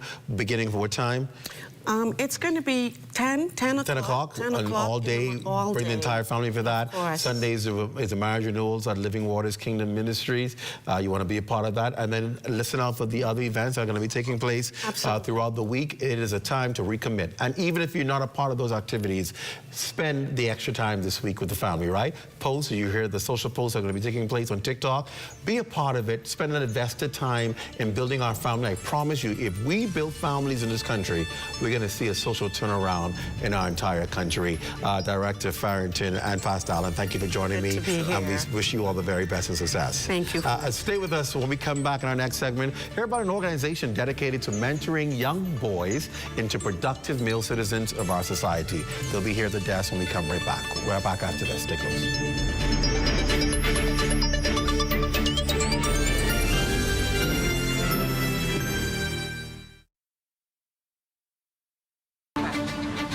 I am a master plumber by profession. I've been doing plumbing for over 40-odd years. When I was 9 months old, I was diagnosed with polio. To me, living with polio, I took it the way it is. I never allowed my polio to get in my way of anything. In fact, I love when people doubt me, and I just prove them wrong. And let me tell you, in the world, you could only find a plumber as good as me, but you ain't gonna find no plumber better than me. People with disability, they just need a chance. In this program, I feel so encouraged. Most of the mentors have different kind of disability, but disabilities like me. Sharing and caring and showing so much support with people with disability. They would encourage you to go beyond. I wish this was around a long time ago. Right now, I would have been a millionaire. You out there who have a disability, don't be afraid. Take the step. If you believe it, you could achieve it. And remember one thing, ain't no one better than me, and ain't no one better than y'all. God made all us equal. For more information about how the SBDC can help your small business to make a big impact, give us a call at 461-7232 or visit sbdcbahamas.com. You've got termites and need to get rid of them fast? Trust Rentokil Initial. With over 60 years experience in the Bahamas, the global brand, training, and expertise can't be beat. Only Rentokil Initial gives you a 3-year warranty and payment plan options on termite fumigation. No one can match the range of treatments we offer, such as fumigation, pre-construction treatments, termite monitoring, and more. No matter where you are in the Bahamas, we will come to you. When it comes to complete termite eradication, there's only one name, Rentokil Initial. We go everywhere. Shop early at Janae's Chesapeake Road annual back-to-school sale going on now. Get up to 20% off on all school items in stock. Yes, all school items in stock. Shirts, jumpers, skirts, boys' long and short pants, school neckties, PE shorts, in a variety of colors and school monograms. Shop early and don't miss out at Janae's Uniform Center Chesapeake Road's annual back-to-school sale going on now. Remember, we go everywhere. Beat the rush and save, save, save at Janae's annual sale now.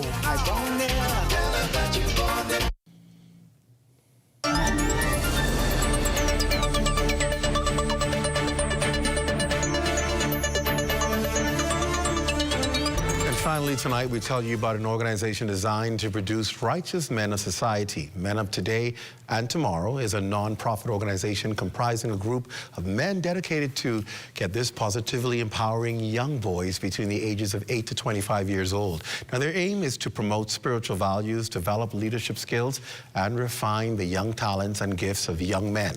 And where possible, bridge the gap between a son and his biological father. The organization is holding a regional virtual town hall meeting tonight to focus on mentoring young men, not only on the Bahamas, but the entire Caribbean. Providing more information on their mandate tonight is Chairman Dario Maycock and Curtis Bryan, the organization's financial advisor and chairman of tonight's virtual town hall meeting. Gentlemen, welcome to the Rundown. It's so good to have both of you joining me. It's great to be here, Clint. Oh man, when I think of we get to see so many organizations and learn about so many organizations around this table and talk to them about the work they're doing. But one never such as impacting, I believe, in our society today as this one that focuses on bridging that gap for men and restoring relationships perhaps to men and their biological fathers.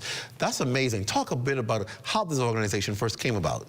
Okay, this organization first came, first of all, good night, Bahamas. Today. And thanks for following us again. This organization came about as a vision about 17 years ago, but it took 14 years before we actually were launched. And the reason why it took 14 years because of the work that it involved. Wow. I refused to go forward with it, but the Lord took me into COVID in 2021, and he told me, when I went into the hospital, I didn't bring you here to die, I bring you here to reset you, to put you on track. Oh, man. So therefore, when I came out... When you get a mandate like that, it's full force ahead after that. Yes. And the other confirming factor was that I got off track when I came out because I quit my job. I asked my wife, of course. Smart move. Smart move. Honey, the Lord sent me into this assignment. I need to quit the job because the vision that he gave me is too large. Actually, it came from my one of the co-founder, Maxwell Jones, who was our management director at the time.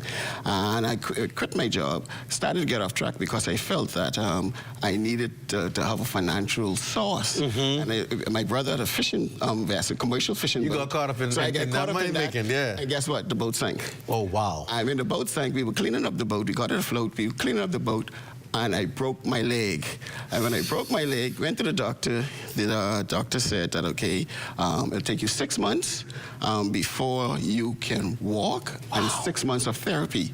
So being down for that length of time, I said, let me write the vision. So I wrote a 20-year vision for Moss Square that the Lord gave me. It took me 3 months to write that vision. At the completion of that 3 months, I was walking with no therapy. What more confirmation you need that was the Lord talking to you? So when persons ask me, why do I have the passion? Why do I keep going? I tell them, I don't want to know what the third thing the Lord is going to do to me to stay on track. Wow. That's amazing. Yeah. How does the organization operate? Talk about some of the successes you've had in bridging these gaps. Okay. The organization, like you say, is Man of the Day, Man of Tomorrow. The Man of the Day are empowered men that are empowering our young boys between the age of 8 to 25 to be the best version of themselves. And we start off in the primary school level, grade 4, 5, and 6. And we transition with our mentees up to grade 7, grade 8, and when they reach 18, then we will approach them and get their permission to continue mentoring them up to the age of 25.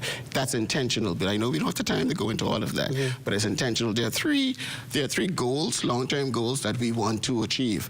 The first long-term goal is we want to raise a young man that goes into higher education from 20% to 50% to be balanced with our female, which is a 20-80 ratio so far, and we have a plan for 30 years for that. And then we want to make sure that our boys that are being missing, because we realize that looking at our statistic now, this is our statistics. By the time our boys reach the age of 24, 23, there's a gap of about 2 to 4 years of missing boys. We want to try to close that gap for whatever reason is causing that gap. And then there is also that we want to make sure that we become their gang to prevent them from going into negative gangs. So you don't leave them alone, you carry them through those very critical years. For 14 years or 17 years, depends on when you enter into the program. At this point now, we are in 3 primary schools and 2 junior high schools. And we combine the junior high schools and we meet with the junior high schools on Saturdays from 9 to 5, and we meet with the primary schools every day from 3 to 4. Our intention is to spend a minimum of 8 hours with each mentee a week. Wow.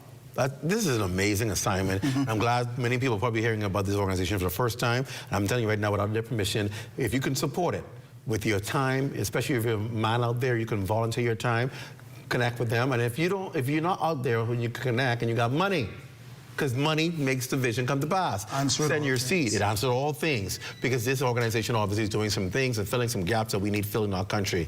Talk about why you believe this is an important organization in full effect. I believe it because I've seen it.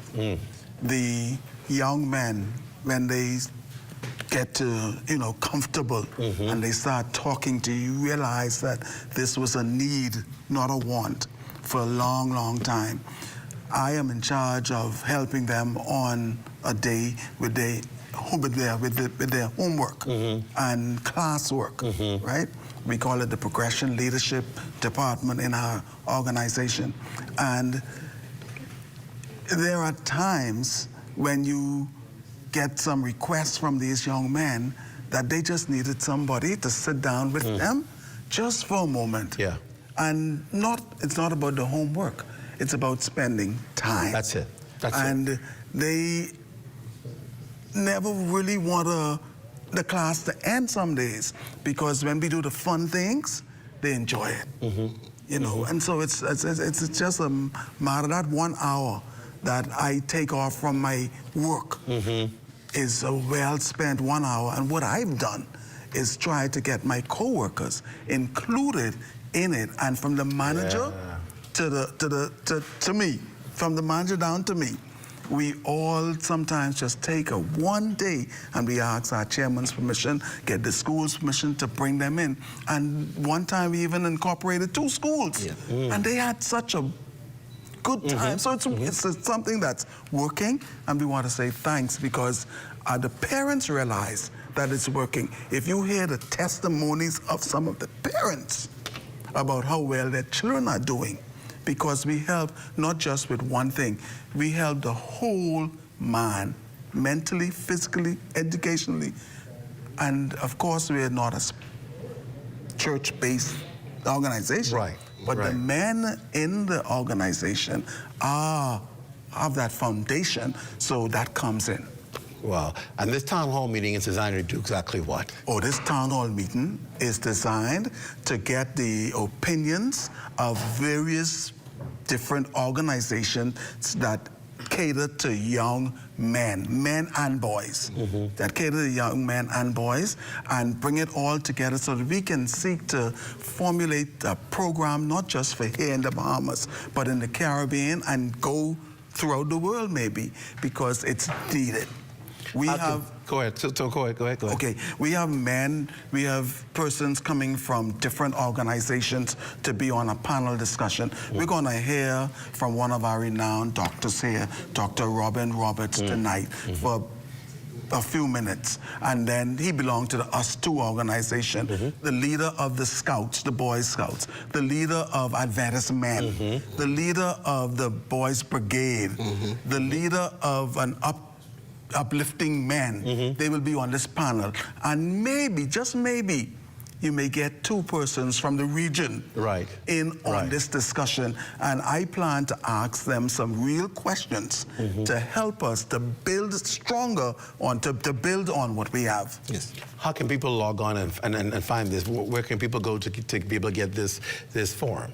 It's a virtual, and so it's on Zoom, and I can leave the flyer here, or we can send the flyer out, but the meeting ID, 879-6445-3374. Say it again so people, if they want to log on to Zoom, they can just put the ID in. Go ahead. The meeting ID, 879-6445-3374, and the passcode is the number 3, YRS, growth. Growth is capitalized. I don't know why. 3 years, 3 YRS, capitalized GROWTH. Awesome. So, Chairman, I'll give you the last word. What do you want to say about this organization? Because clearly, if the success of your organization means we have a successful men in the social issues in our country. Is that simple? Yes. What do you want to say to the people in final words? What I want to say, Brother Clint, is this. It takes a village. We may do our part, but it takes the village to develop that child. We don't want to repair a broken man anymore. That's it. We want to build strong boys within our nation and within our region. So therefore, we are asking our men only 1 hour a week. We ask for our man, 1 hour a week, no more than that. And for those, like you said, who can give financially, please. And that's to the females, to give financially. Yeah. We do not put females in front of our boys. Of course. Because they see females in leadership everywhere they go, everywhere. Yeah. So we say we are not going to put females in front of our boys. Whatever we do, we want the male to represent.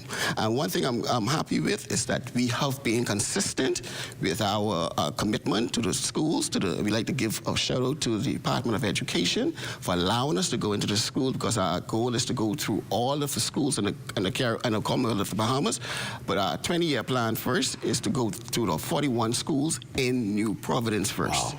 And I'd like to thank our board members. I'd like to thank our mentors. I'd like to thank the parents and the guardians and all of the supporting cast that we cannot do this with, the principals and everyone. We give our deepest appreciation to all.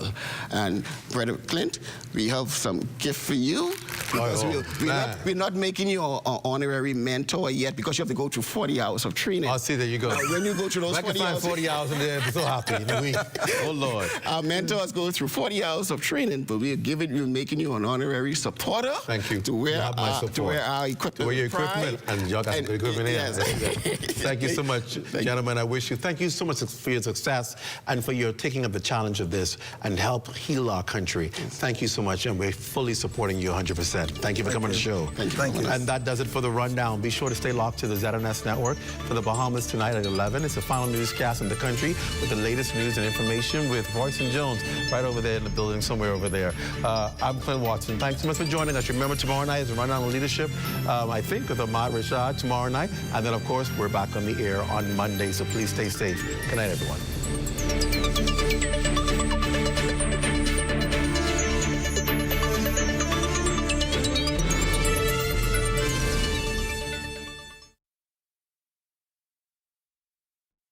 At Fort Montague, I'm Opal Roach. This is ZNS.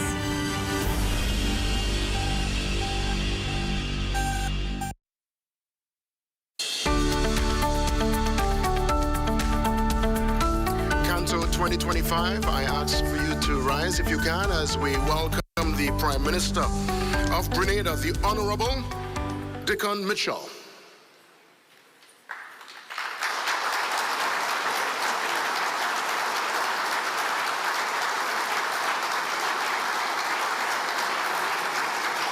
We also welcome this evening the Honorable Philip Davis, Prime Minister of the Commonwealth of the Bahamas.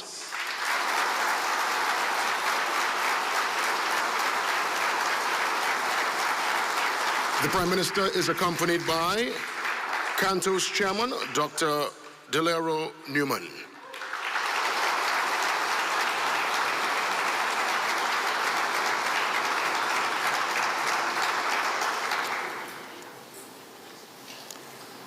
At this moment, ladies and gentlemen, I ask that we remain standing for the national anthem being sung this evening by Tamika Taylor.